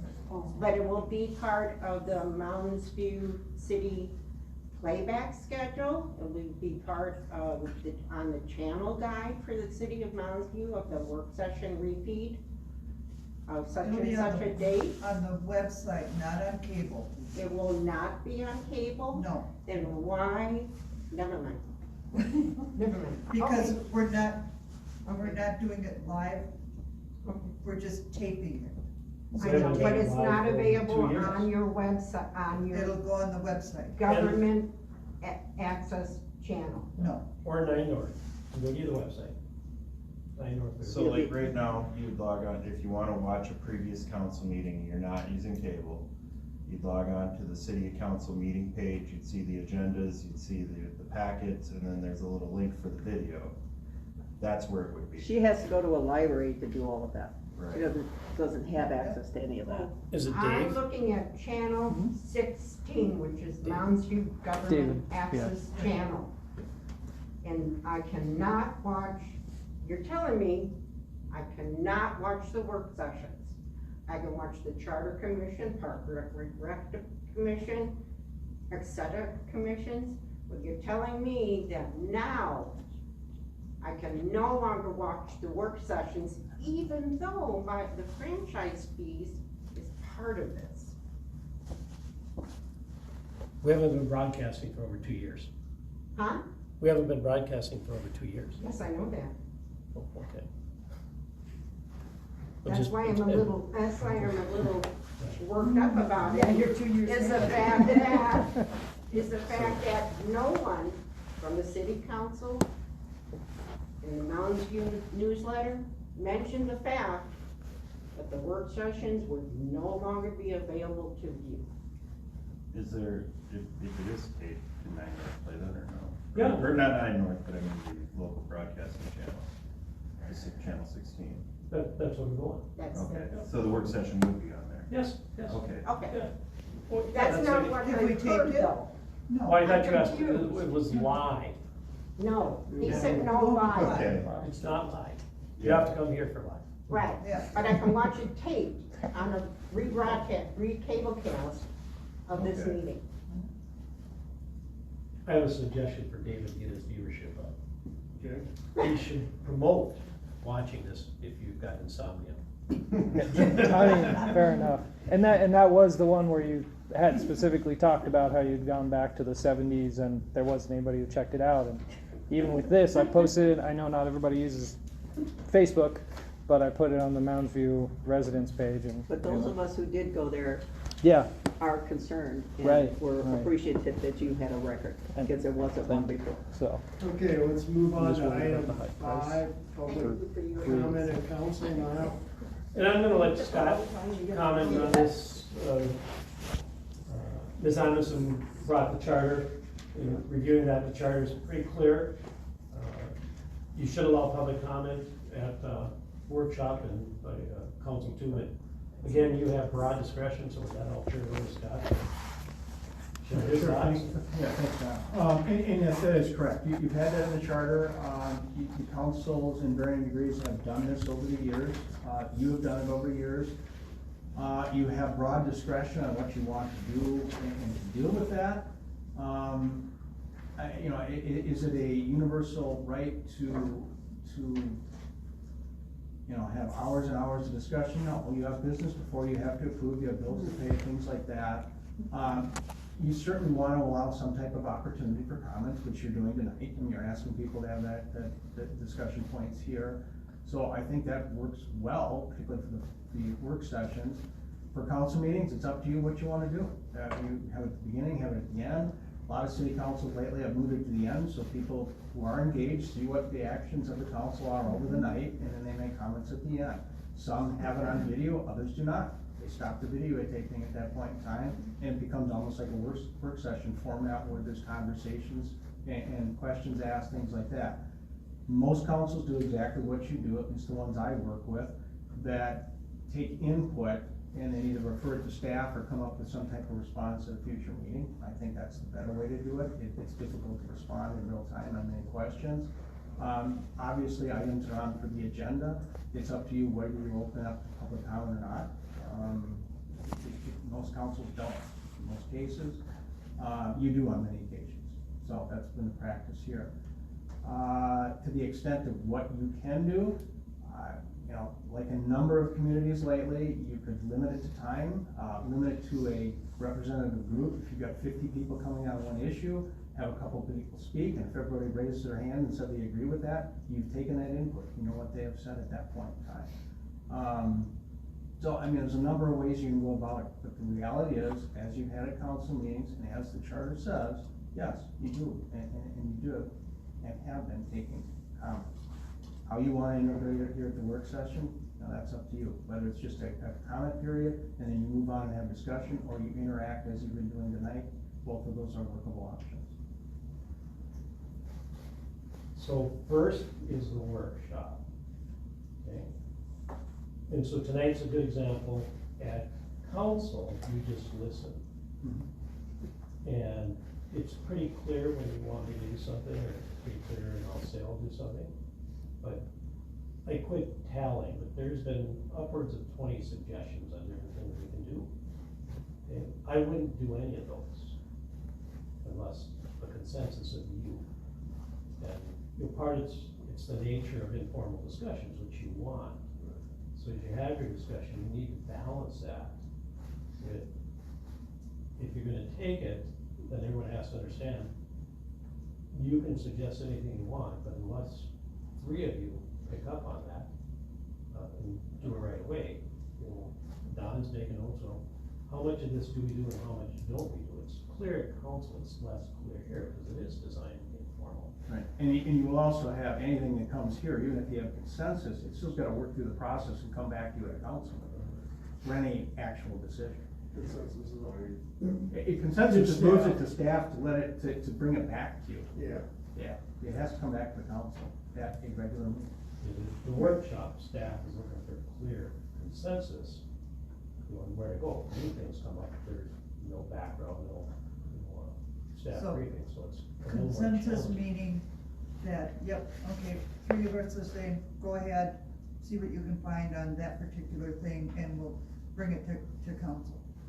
Not, we're giving the okay, that we're gonna approve this, and it's a done deal, and we're just gonna say. You can't make any legal Right, decision I'm just, here. yeah, we can't. Let's take the trash survey, for example. I was taking the notes right now. What I would do is take a consensus, go to Jake, see what we can do, bring it back to the council, and I'll bring it back. Here's what we can do. And then Is we'll this talk what about you- it again. Correct, and is this how you want us to move forward? Because as mentioned, we can't take direction, or you can't give direction.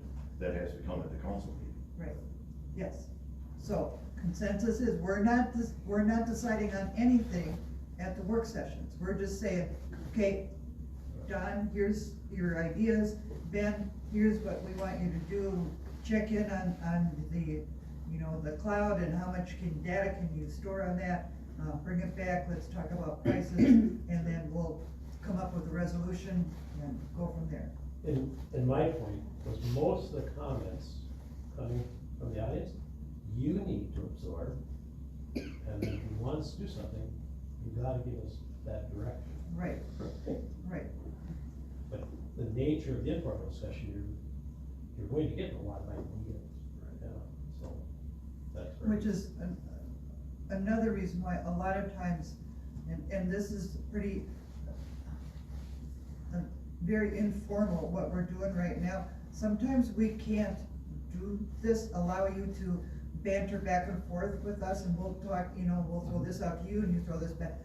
You know, it's to the point where we need to, as a council, get together, talk about what we've got on the plate. It might be the first time that we've seen this. So we need to talk amongst ourselves and get it to where we understand it before we can try to answer questions that you guys may be wondering what's going on. Do you agree that So there's so sometimes that's why we might limit the conversation to one time only talking versus, you know, bantering back and forth. And I get you might have other questions, but we need to absorb this information. I get first. that, but do you see any value in? Go ahead. Go ahead, Renee, finish.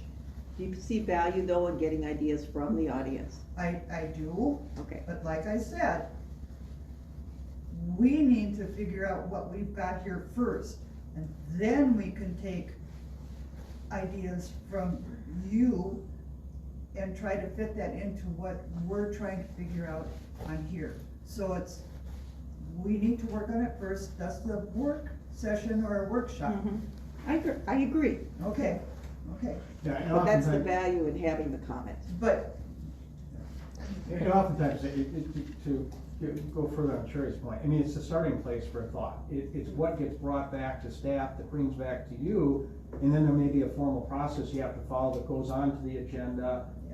You have discussion on it, it may come back to a work session, it may go right to a council meeting. You get input from staff, these folks bring that material forward to you, but there's a process you have to get it onto an agenda at that point in time. right, and it's a formal process, Yes. and we've got to follow that formal process. It's no different, because somebody else that's come in with a zoning application or a licensing application or whatever it may be, has followed the process, no different than how everything else would start and get into that process. Item 7 on your agenda. Are you moving on already? Nope. No. Is this same thing that's following a quasi-formal process. I'm making it more formal. But it really isn't any different than people coming here and throwing ideas out, but it is a better system because we have it in writing and there's time and some thought and research into that. But we're gonna have, probably not today, discussion on how do you act on citizen ideas? And these were, 2 of the 3 were in writing. You could argue the 3rd one was in writing because we got numerous emails. But for the folks in the audience, again, staff can't, we did the thing on Edgewood on parking because it was just going out and putting cones out. It was just a little bit of time. The other ones are gonna take resources.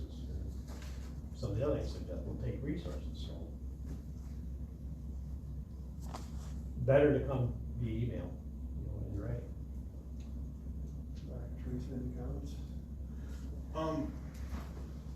So with public comment, I think that one of the things that we're not talking about is that we're not a complete council.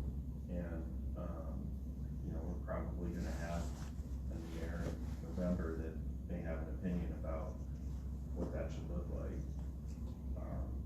I'm understanding that we're probably trying to address the issue now, and I think everybody agrees that we should have public comment at the work session. I don't know what that format should look like, but I don't think that we should make a complete commitment to what we're gonna do with public comment in general until we, have full cast of opinions. And that's what I was trying to get across. It depends on the type of meeting. We can put it at the end. If we've got a bunch of guests here that are here for a specific item, and we've got a chamber full of 50, 60 residents that all wanna talk, now we've got people that are here that probably need to get to another meeting, so let's move it to the end. No, I think that, But I'm not, and maybe we have to limit it to, like Niall suggested, if we've got this group of people will really feel strong about this one and have a spokesperson come up and, instead of having 50 people come up and say, I'm against them, yes. And extend the meeting out longer than what it needs to be. I personally don't like that. I think that everybody, if somebody's taken the initiative to come here and speak, then they should be heard. That's just my opinion. Mr. Mayor. No, and I'll go on. Staff, if I can interrupt. So staff, it's different for workshop than council. Right. The agenda's on workshop, but if you wanna go to council, go to council. So Okay. I'm trying to. Right, well, I think we're kind of talking about, it's kind of gonna end up blending together though. I mean, No, Really? I think it's different. okay, well, let's stick to the workshop. Is it- And I think that so Then- far, Right, this format that you're doing tonight will extend your workshops. Okay, so that's the issue, do you want this format? The memo says establish parameters, and we've already determined you're going to do it, because it's in the chart. So we're just trying to get a sense as we plan staff time and plan these memos, and that's why here's what you got in the future. You need to have some parameters. I guess I would disagree with you, Councilor Listen, you don't need to wait for the mayor to have it. You got 4 more meetings, on this. You can still tweak it and call for it, so. Mayor just wouldn't go to the end. But you can do it but if they you also want. run the meeting. They run the meeting, but we'll go there when we get to the council part. As far as work sessions, I've said this before, apologize again. The one work session that we said there'd be no public comment was a mistake. Everyone makes mistakes, so hopefully there can be some forgiveness for that. Tonight, I tried a different approach. I think it's been working, is that once the council has had a chance to discuss the topic that's on the agenda, we've opened it up for comment, questions from the public. So I hope there's at least some appreciation of that approach. It does take more time, but, we can still have at the end public comment, because public comment is intended to be related to topics that are not on the agenda. And my personal opinion is, with the work session at least, public comment should come at the end of the agenda. That way you at least get to your agenda items, and if the approach I've used tonight is the approach that's continued to be used forward, and I think there has been cases in advance where that has been used, it does give the public an opportunity to speak to and provide their thoughts or questions related to the topics. If there's anything further on that, let's move on to 5, which is public comment at council, which we kind of are intermixing. Well, so just kind of go back to this, So if this was so tonight, the last item number 11 would be public comment. But if we got to 9:30, close to 9, for example, and we haven't even come close to that, I would, at least if I was running the meeting, I would say, okay, we're gonna then allow the public to comment on whatever they want to comment, if not on the agenda. right, but so for the work session though, is this the format that we want to use for the next handful of meetings? I think that's what Niall's looking for, right? Yeah, I guess. I mean, I did mention that now, this is how I was thinking about approaching tonight. This is fine, I just think council and residents, it'll serve everybody's best interest if we stay on topic. If it's off topic, then, all right, here's an idea. But it's easy, council does it as much as people in the audience, right? But what about this and this and this? All right, we're not there, that's a whole new subject. And so, but that would be up to who's ever running the meeting, say, all right, we need to kind of bring it back, is you've learned, I try to keep you very focused, because we need very specific decisions on very specific issues. Since we just all have to work on, stay on that issue, or, we'll end up a mile wide and an inch deep. So, I personally I think think it this worked. format. Yeah, I think this worked. But you, It may not always work, but it's, I think most of the time that it will. But we just have to, and the people in the audience need to understand too, that sometimes we might have to cut you off, and we have to move on, so. Well, Just so Thank that's you all all. understood. Thank you all. and at the end of the day, I said, look, you want to have a council talking, you want to listen. So if you're Well, that's- talking, they're not. yeah. Right, because then you know what they're thinking. Did you have one final? Yes, I understand the control that you have to have for the council meeting. But if you open it up to us to comment or ask questions, if these comments and our questions are taken to heart and worked with, is one thing, but if you're listening to us and patronizing us, what would be the point? I will give you an example. I was accused of not paying attention and listening to what was going on when you guys were coming forward with your, about the Pulte's. I was taking notes. I was listening. I have notes from every person that got up and talked.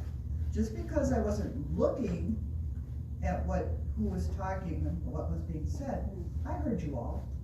So, you don't know.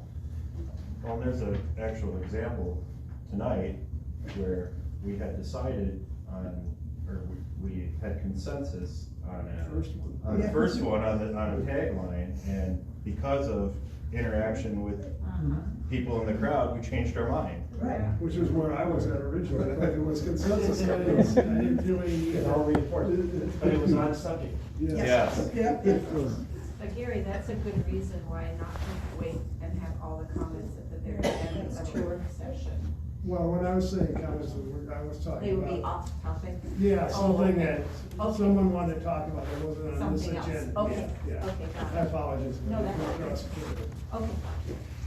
So let's talk about public comment at the council meeting. There's no doubt that the council can determine the sequence of the agenda. Speaking from experience, we have moved the agenda around over the years. I think there was one time public comment was like the second item on the agenda after approval of the agenda, even before it was consent agenda. And I know we made some changes at one point, just try to speed up the process, because consent agenda goes by quickly usually. There's been a couple of times recently where we've moved special order business up ahead of public comment because we had outside visitors that were here, like our auditor giving the audit report. Life-saving Award ceremony. Yeah, the award ceremony, thank you. So I think it was we good. also have at times, there's items on the council business where there are people here too. And so, I mean, I'm open, I think council business should be taken care of before public comment. That way the people that are here for a specific item can leave once it's done. So that's just my thoughts.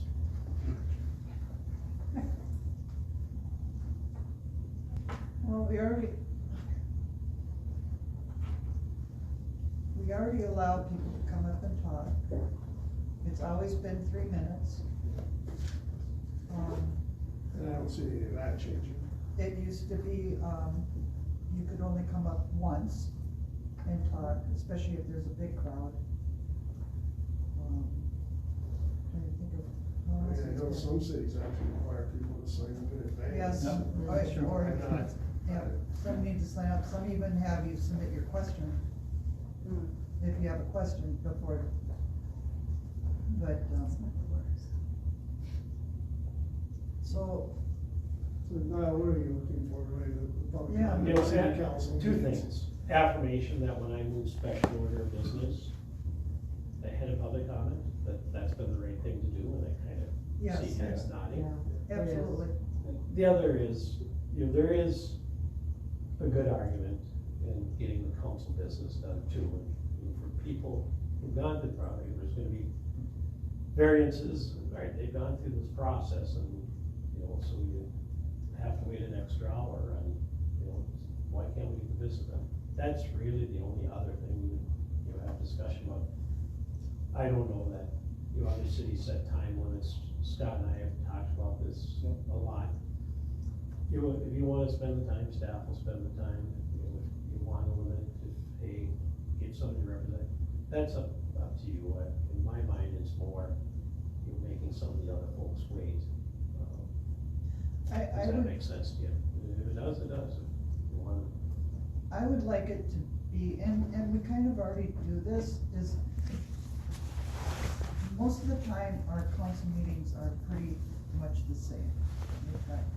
But every once in a while, we have a special kind of council meeting with some pretty serious things that we need to discuss. And I think those are the kinds of meetings that we need to have that council business done first and then have the comment after. So I would like to be able to, as a council, determine that there may be a time when we have found it necessary to move comment to the, after council business is done.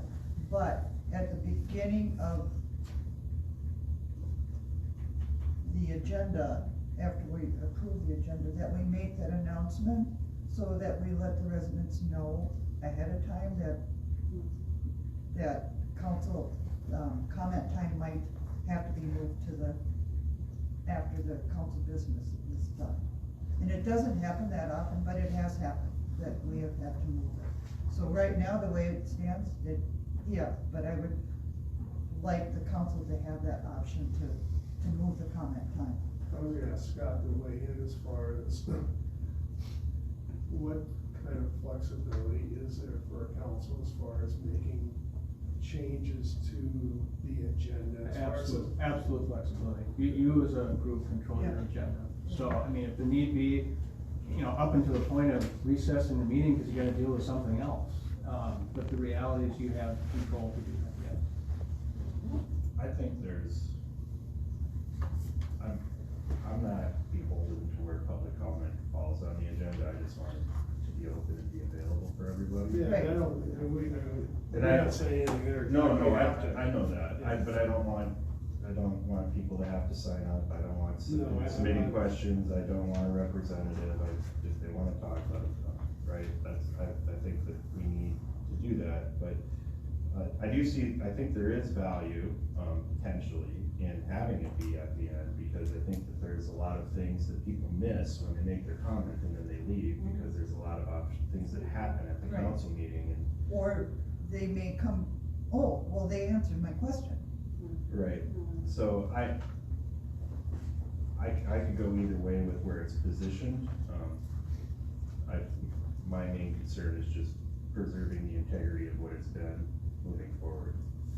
So Scott, would your recommendation be, if, let's say, it's where it is now in the sequence, other than moving special order business up ahead of it, would your recommendation be that if there appears to be a need to move it after council business? Because let's say council business has 12 items, 5 of them are public hearings. Should that be part of the motion in approving the agenda? Because we always ask, is there any changes to the agenda? Yeah, I mean, you certainly can do it there, but I think in all fairness to citizens, you're better off to have it in a place where it stays for most of the time, and it's the odd exception where you don't.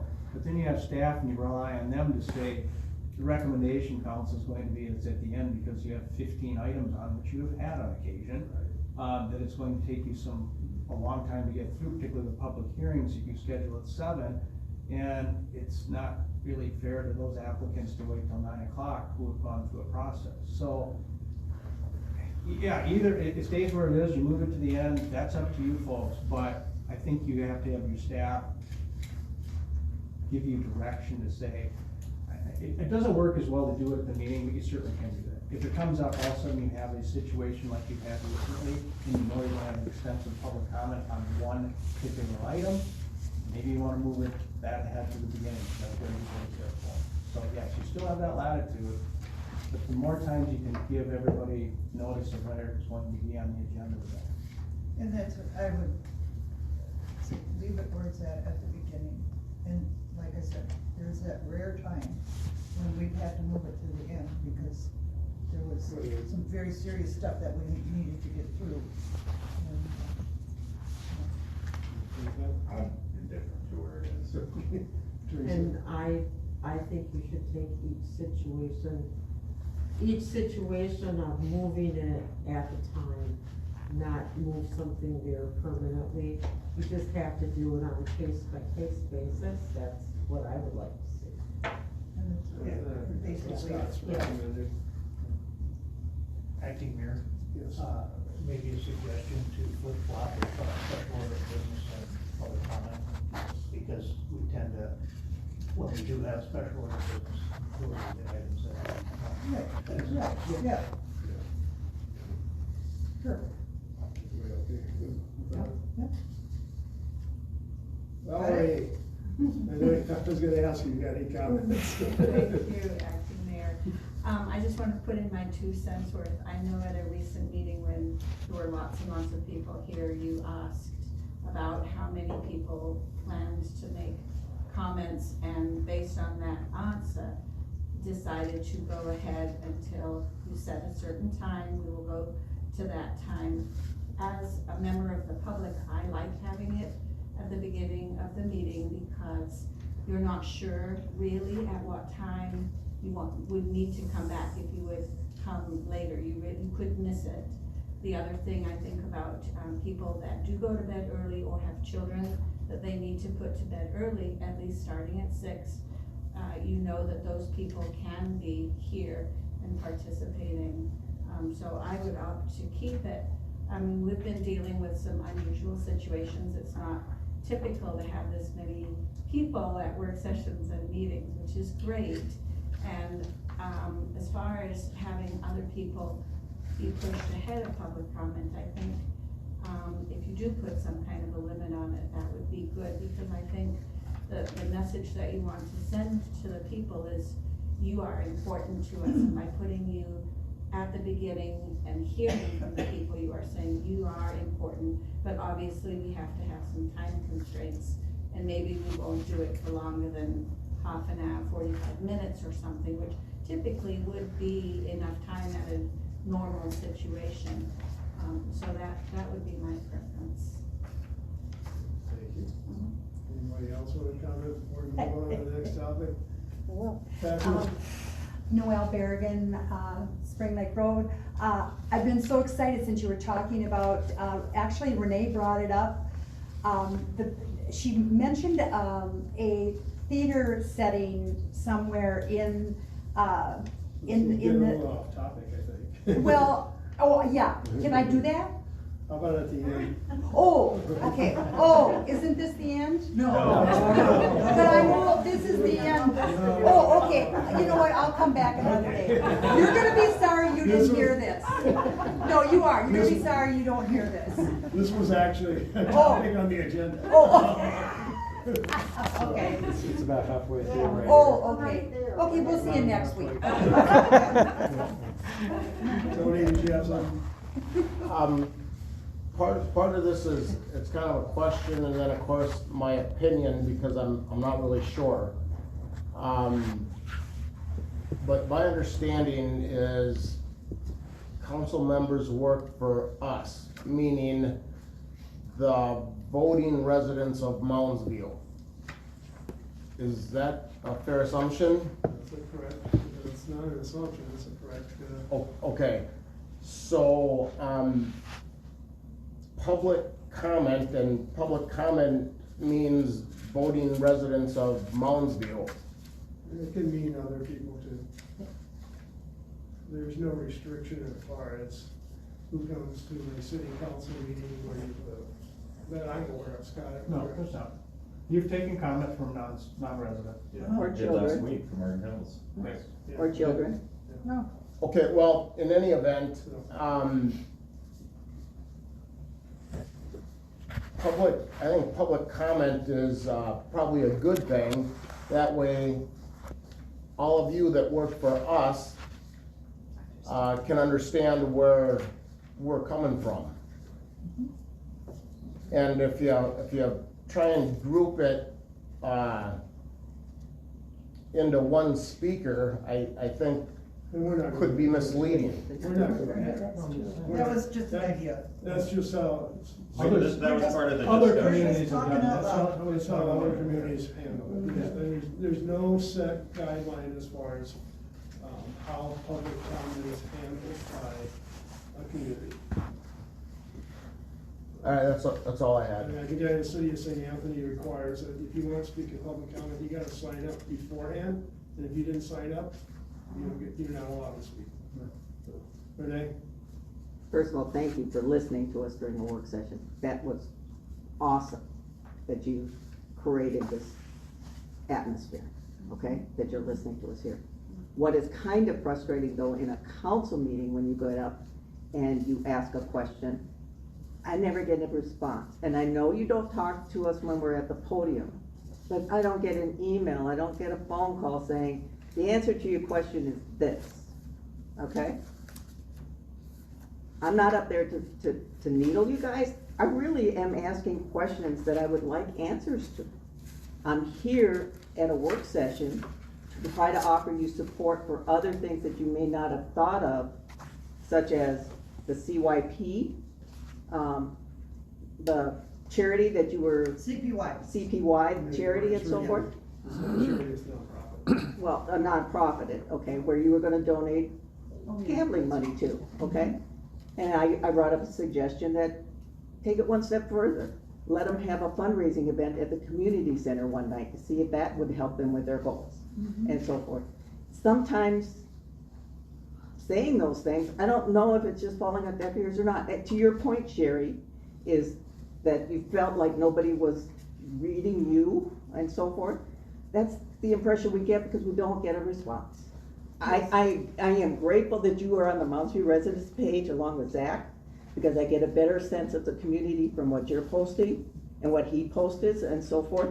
That is fabulous. Thank you for doing that. Sure. Okay.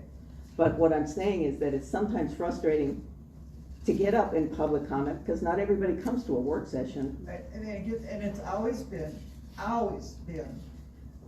That you don't that respond. we don't react to what you're saying.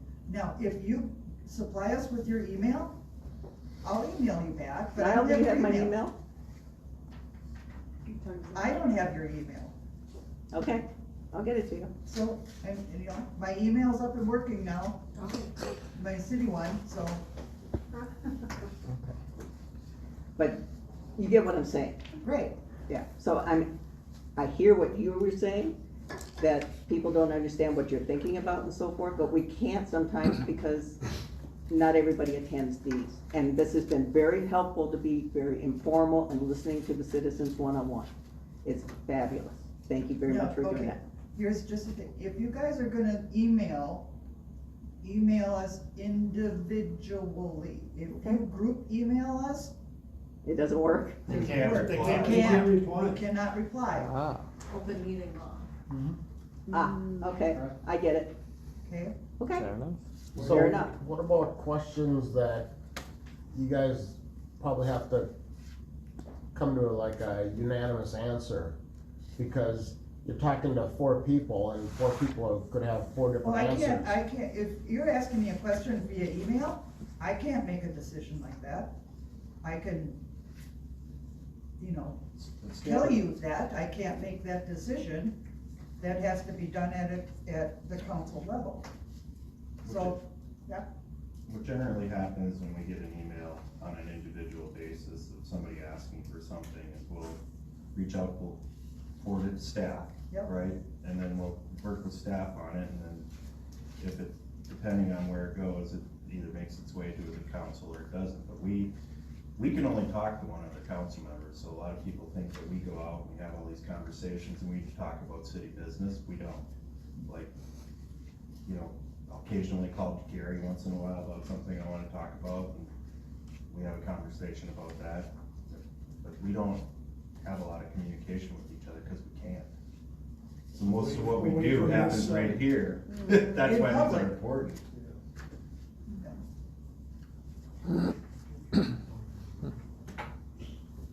Okay, item 6 is speed studies, or is there one of these others you wanna like to address? It seems like number 8 would be an easy one to try to take care Yeah, of. but these guys have Except, been sitting here.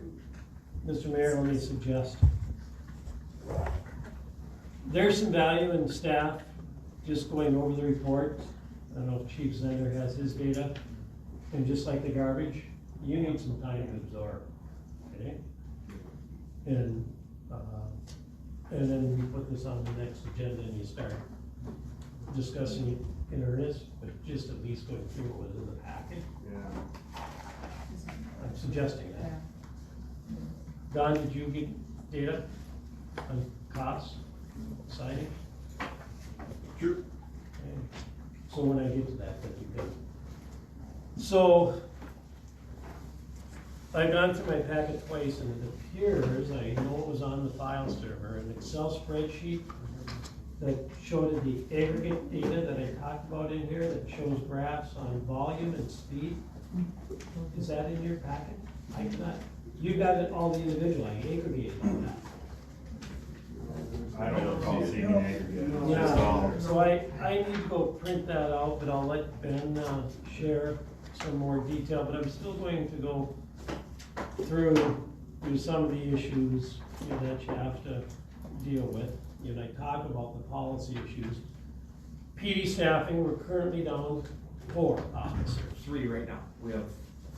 Well, we brought Iberg on, so we're Right, back to right, 3. so we're, yeah, we have Which one is almost done and then. 20% of our patrol.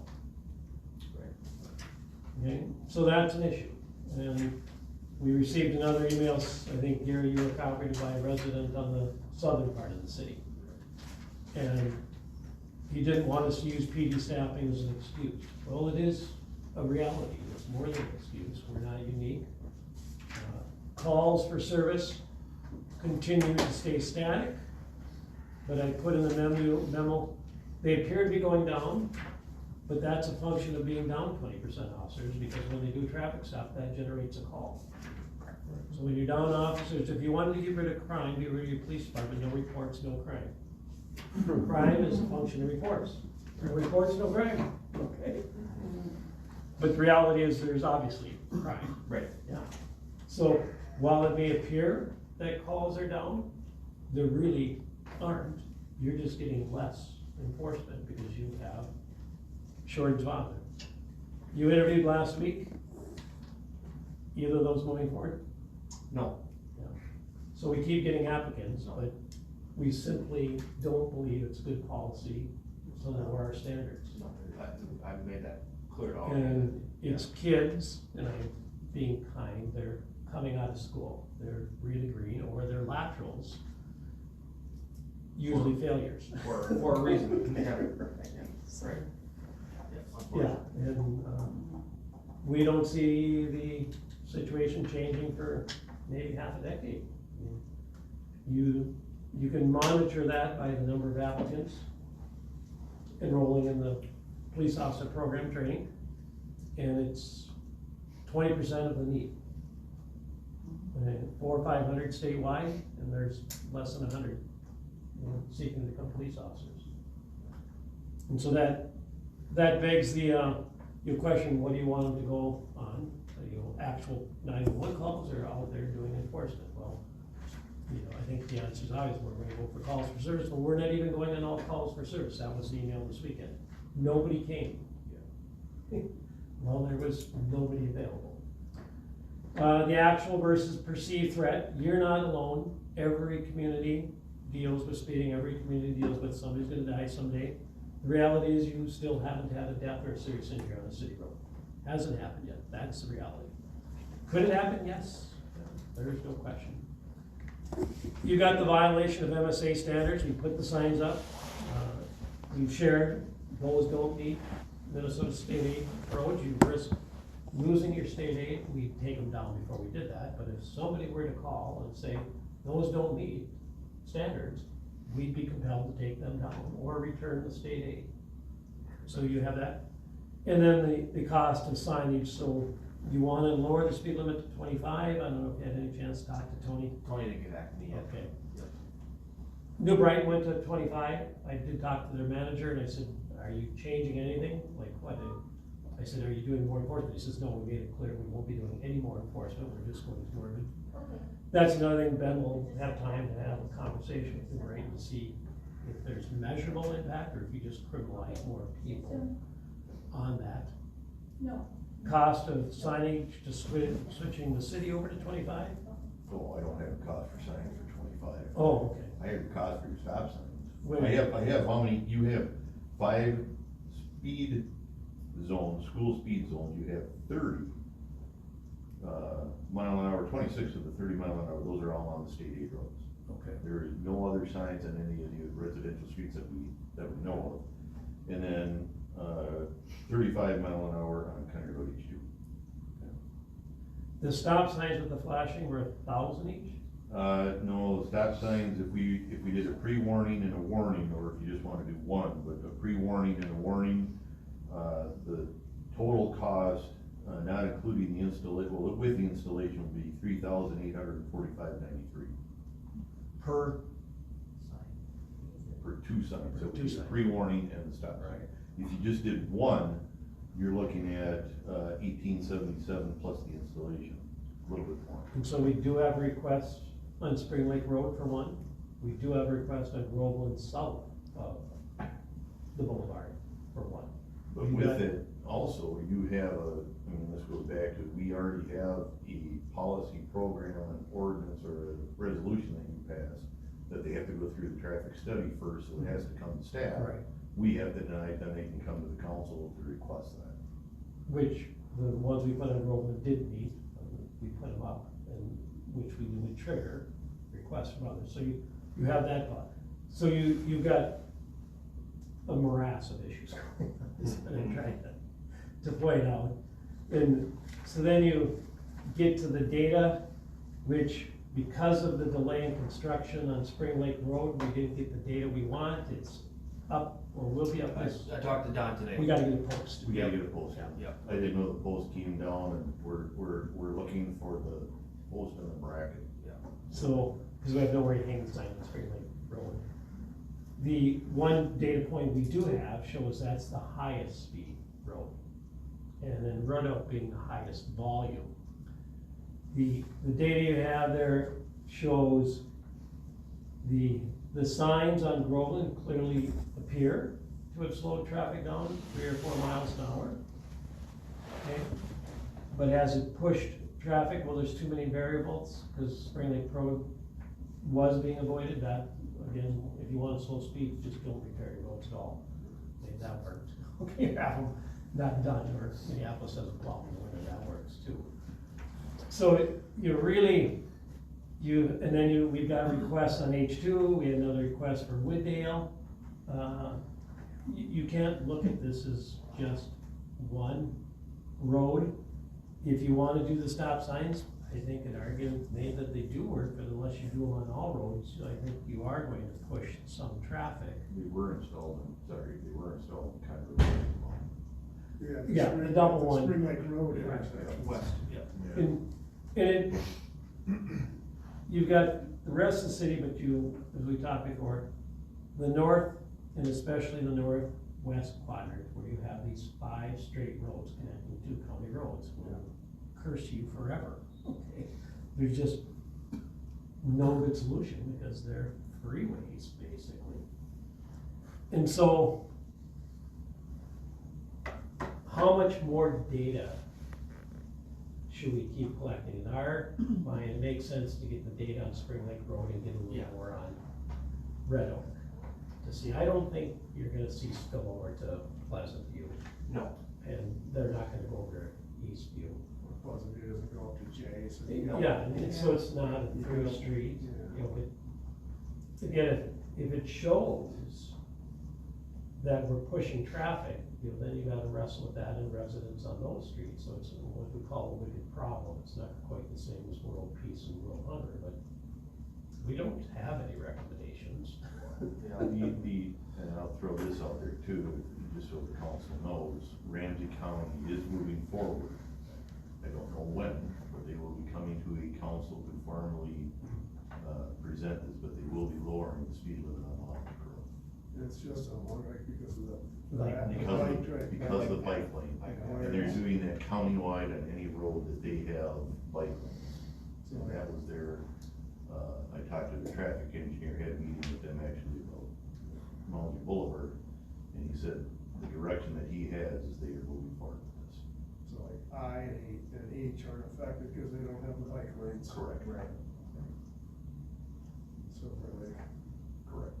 Groveland has a bike lane. That's a city street though. Yeah. It's just not money. Okay, well, we kind of talked about if they were gonna lower long length to 25, to pick up that conversation again, but Yeah. citywide. What was that part of tonight's? And that can be, you can have that discussion, we don't have the cost, we don't get the cost. But the bigger discussion you have to have in there, if there's an expectation that you're going to get more enforcement, then you need to give direction, but then you need to handle people that, when we don't respond to calls. Okay, well, no, we're out doing traffic enforcement. You make that decision on where the police, but they've always put the priority on the 911 call. Yeah, Personally, I'd see where that changes. Well, the other thing I was just gonna, with the data, and we can keep collecting this, one of the things we did indicate, and I know we'll have to go to the council, but we will have another neighborhood meeting. August, I would imagine. Yeah. With the residents on Groveland, we indicated we had a meeting last year, we said we'd do a year study for that. So we have to have that meeting to let them know what we have found, but then also the direction from the council. Technically, the signs come down because it's a one-year study, right?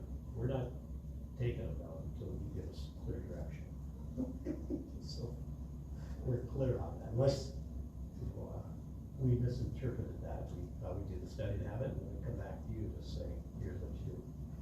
But it was sold as a one-year study, so, or passed as a one-year study, so. Is there, so obviously staffing's a problem. Sure. Is there, with enforcement, are you at capacity? Then probably are, right, with getting people out there to monitor speeding? Or Yeah. Is there any additional opportunity for that? There's not, we're part of the Ramsey County Traffic, Towards Zero Death grant funded, the details that we do. And officers are certainly involved in that, but that's sort of a different, avenue. They're not working the street, they're not taking calls, they're just specifically doing traffic. We do have officers that do that, so they are out there doing that with increased, traffic stops, citations, DWIs, things like that. Mainly they're focus driven depending upon what the current priority is, right? It'd be, you know, you're working 8 at night to 4 in the morning for DWIs, or you're working during the daytime to work on speeds. We do have those details. Years past where we've been full staff during the summertime, we take one of the officers, I don't know if you guys remember, that we've had one specific officer that was sort of fapped out, and he would be just specialty wise where it was just traffic. We don't have that anymore, and you know, there's been speeding issues before my time, there's gonna be speeding issues after my time, but there's certainly things that we can do to slow people down with presence, this data that we put together. But like I said before in any conversations that we've had, my main priority is safety, and my main priority is being responsive to 911 calls.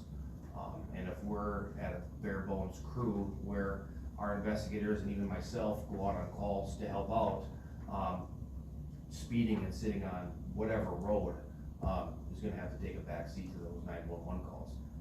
Also, given that, we've had, you know, I've had the opportunity to give out life-saving awards, so we're responsive to not only, you know, domestics and assaults and things like that, but we're responding to all high priority medical calls as well, so, that's a heavy lift, but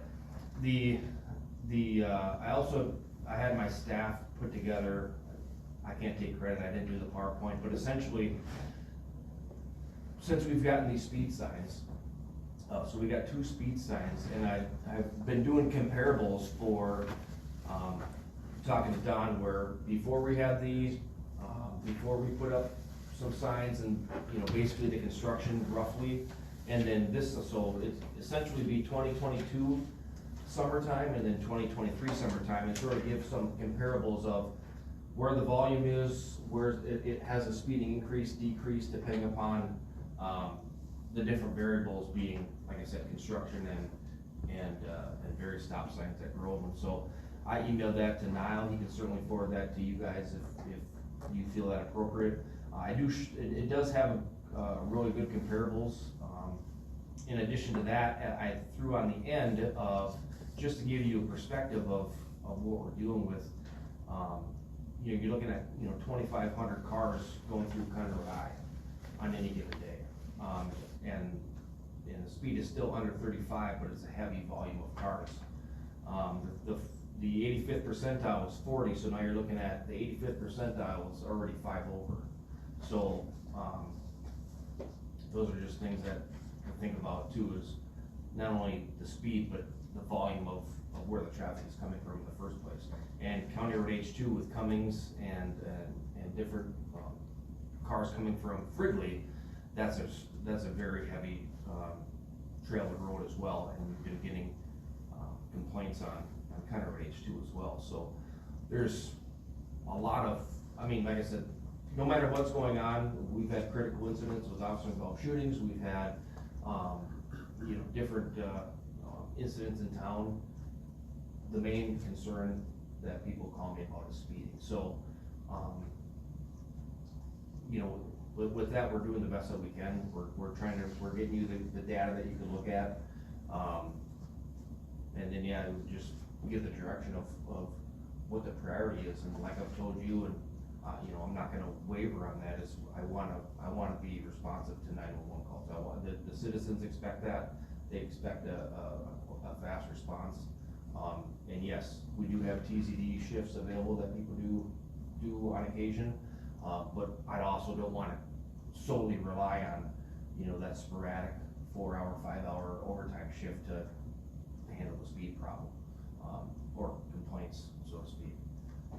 Let me interrupt you there then and show you what they just handed out. So this is the data we've collected since 2021. And I think most of it was in here and aggregated. So the 85th percentile speed, that's the barometer, that's the measurement you want to compare everything against. H2 is a great example. It's got the highest volume and the closest one to the speed limit. And it's got the highest speed limit. The volume will reduce speed. I shared with Gary, I made record time home from the cabin in 65 years. We came home at night and no traffic and made every stoplight in Virginia and Hamlet and okay. That makes a difference. But if you look at the 85th percentile, Spring Lake Road is your most problematic road, but we have the least data points, so I need to validate them. But there's no reason to believe that'll change because it's a freeway. There's no stop sign. Yes. It's straight and clear and connects. And is it the north side of Spring Lake? this is all the north side. Yeah. Yeah. So this was like the Spring Lake Road where I had to sign 21, 22-ish was 83, 8400 block, right where that Metro Transit bus was, or the bus pickup. Bus stop, yeah. So that's right where I had it. It's great line, So- I mean, you can see from one road to another. And then Long Lake, not surprisingly, because it is a higher, capacity street, but then you see Groveland, and this is with the 2 measurements, slowing it down, okay? And then Red Oak, you look at that, high volume, but again, lowest speed. Okay? And how much of that is being pushed over there.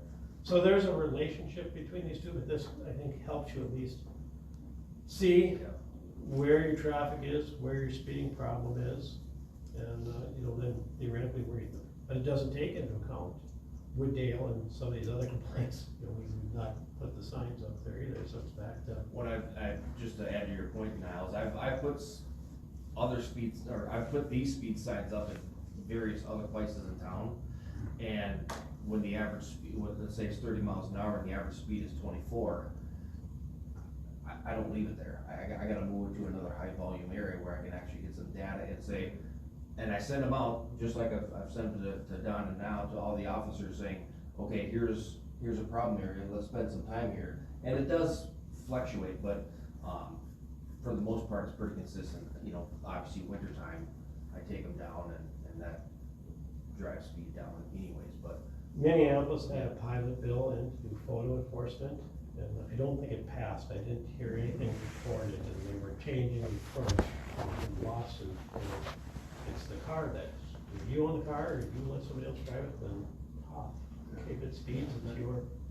But it would have been great, because I think Europe uses photo enforcement extensively and successfully, but, you know, back to a wicked problem with no.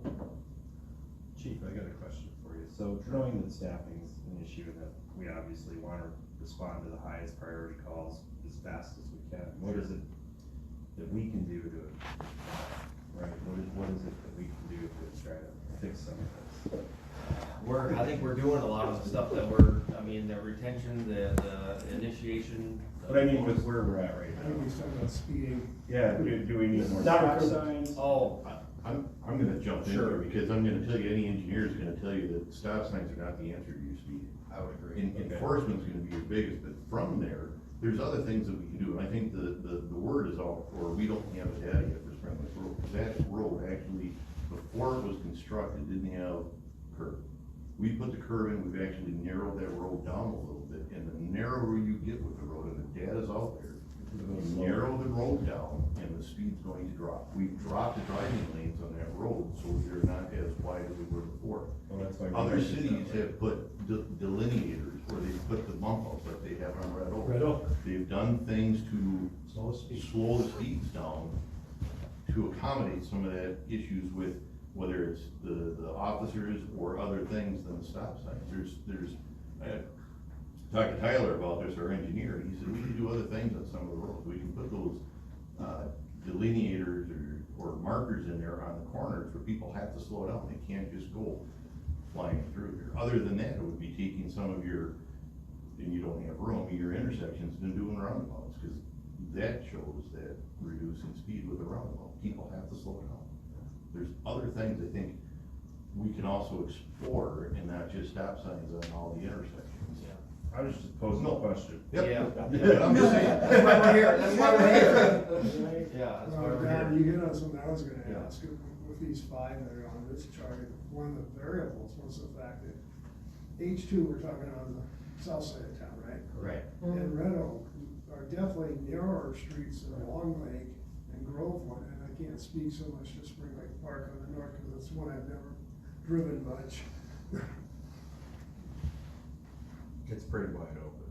I mean, it's. Well, I know it's wide open as far as from J down to Yeah. Sherwood. It's narrow, but it's still. I'm not as familiar with it from a width standpoint. 'Cause I It's just a don't pretty around clean it. stretch, yeah. That's where it is, wild. The houses are further back too from the Yeah. road. Bigger lots, yeah. Yeah. So it gives the appearance of it being, you know, wider than what it is because the houses are so far off the road. And you notice, we didn't put speed bumps anywhere. I think hopefully we're done, everyone's done. Well, you can't put them on any, you can't put those on any state aid road.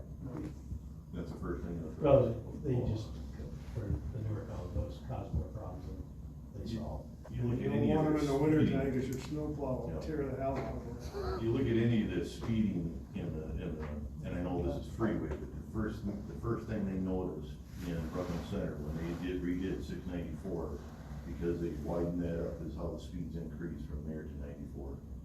They just went up drastically. See it on 610 window. Yeah. The wider you get, the more comfortable people feel with the, you can go faster, the reaction, they think they have a quicker reaction time. getting into Ben's area here, no, that's just not true, I mean, Well, I can speak to that on US Highway two, just west of Proctor, when a deer all of a sudden comes out of the woods and he's right there on the other side of the road and there's no reaction time and no place to go. So kind of back to the beginning, So. this is a lot. Yeah, this is, and, yeah, like Don said, I think it's a multifaceted And so, approach.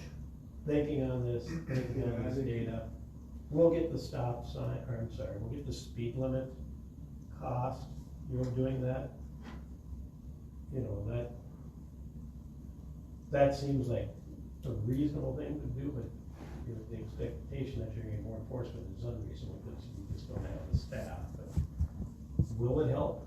Well, I think one of the things that was in here is that you're less likely to have a critical incident in a 25-mile-an-hour speed zone, correct? The data shows, you drop the speed limit even 5 miles an hour, you still don't wanna get hit by a car at 25 miles an hour, but it's better than getting hit at 30, 35, so there is data to say there's, and that's just physics, that's common sense. Well, but I mean, if you're speeding at 25, you're probably doing 30, not 35 Right. or 37. That buffer Right. zone, yeah. And I'll talk to Director Patesnick in New Brighton and see if anything has changed on their end. I can't imagine it has. Listening to the radio, there's not any more traffic. Well, when you drive, you know, they don't have the streets posted at 25. They have the sign at each entrance into the city that says. Yeah. That's what we do too. Right. Yep, your interstate, these roads are gonna be 25 miles an hour. except for your state aid roads, they have to be posted. Oh, you had something, comment or question? What I've seen in other cities, the sidewalk is used for a bike lane also. And I'm speaking for Long Lake Road. You could put roundabouts in Long Lake Road if you move that bike lane over to the sidewalk. I mean, I think roundabouts I think they suck, because that yield sign, everybody seems to wanna stop at it. That would be a county decision though, because we have no control over Long Lake. Yeah.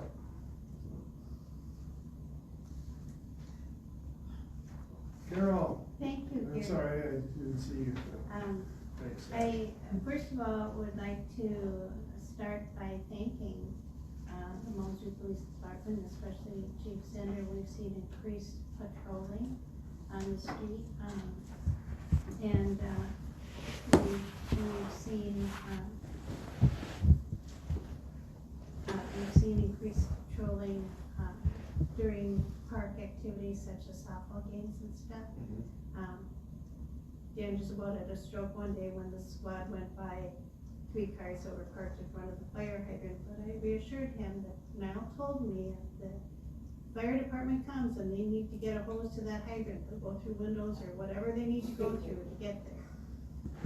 So, I really appreciate what you're doing in that regard, and I think it does help immensely to have those stop signs on Groveland. The people that I've talked to recently, knowing that the trial period was coming up here,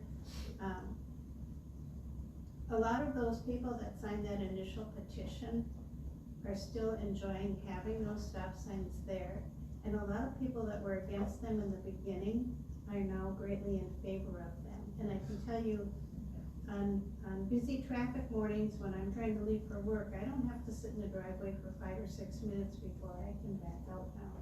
And I greatly appreciate that, because those stop signs put enough of a break in the traffic so that someone can safely exit the driveway and move on into the flow.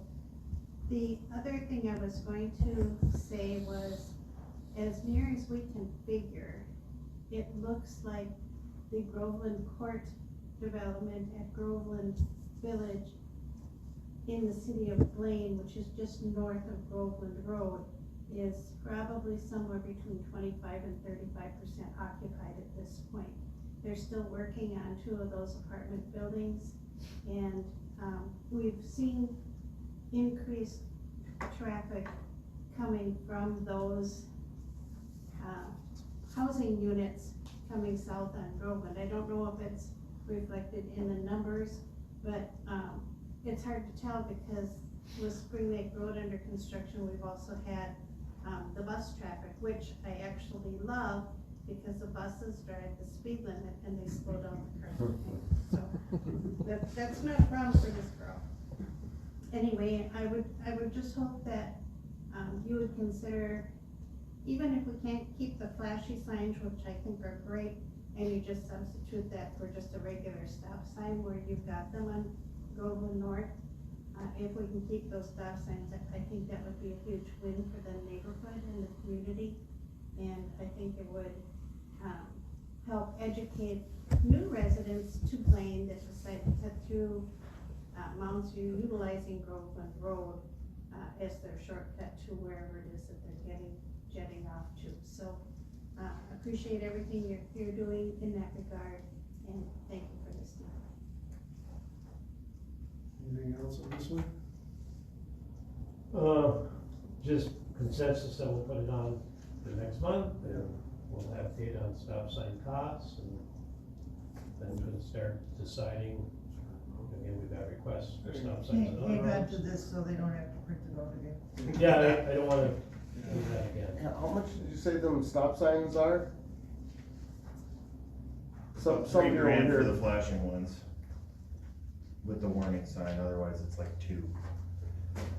Now, can I address one thing? So, just to address, the question you had, Carol, about the volume. Yeah. So I had like I said, I had the data, I sent this to Niall and Don, so you guys can be privy to this too. As far as comparables, June of 22 to, May of 23, the comparables. Essentially, the volume hasn't changed much. There is one sporadic day, for whatever reason, it was extremely high. But yeah, the speed did go down, from 22 to 23. So essentially, the volume didn't change much. So the stop signs haven't forced people to find an alternate route, they're just being more cognizant of the Correct. traffic laws. Correct. That's awesome. So yes, it's sporadic between, on a weekend, it'd be 400 cars, and then on the weekday, it varies, a little over 600. And that's pretty steady throughout from the summer of 22 to the summer of 23. Thank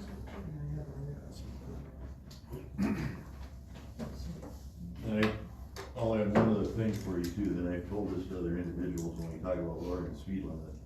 Challenge everyone here to drive 25 miles an hour on a residential street. I can't even drive 30 in one lane. I have to set my cruise control to do 30 a month. It doesn't take long for a car to even get up to 25.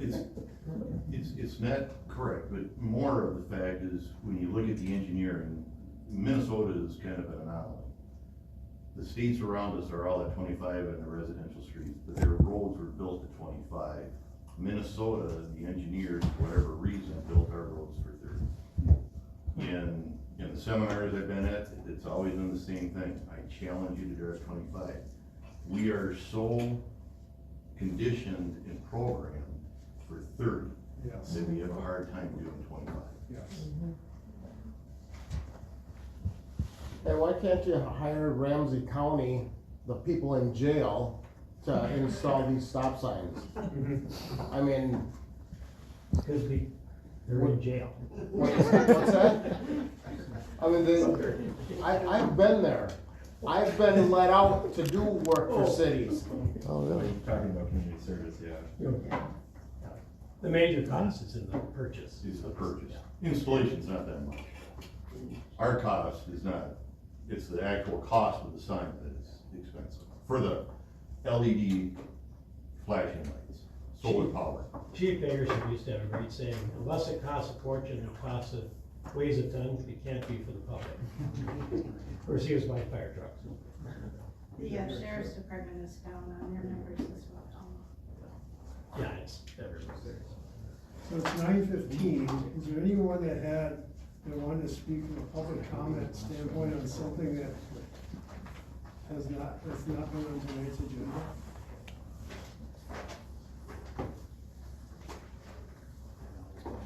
Now, the other items we can hold over the Yeah, next work they session. can hold. I'm hoping, Zach and Teresa can have a few minutes of your time after on another issue and touch base with you, so. And why we, bring tonight to a close, since we've been going at this for 3 hours. The next council meeting is Monday, July 10th, at 6 p.m. for those that are interested. And the next council work session will be Monday, August 7th at 6 p.m. We are adjourned. If you have time, I'll Didn't quite make it there. We got to number 6. That's what I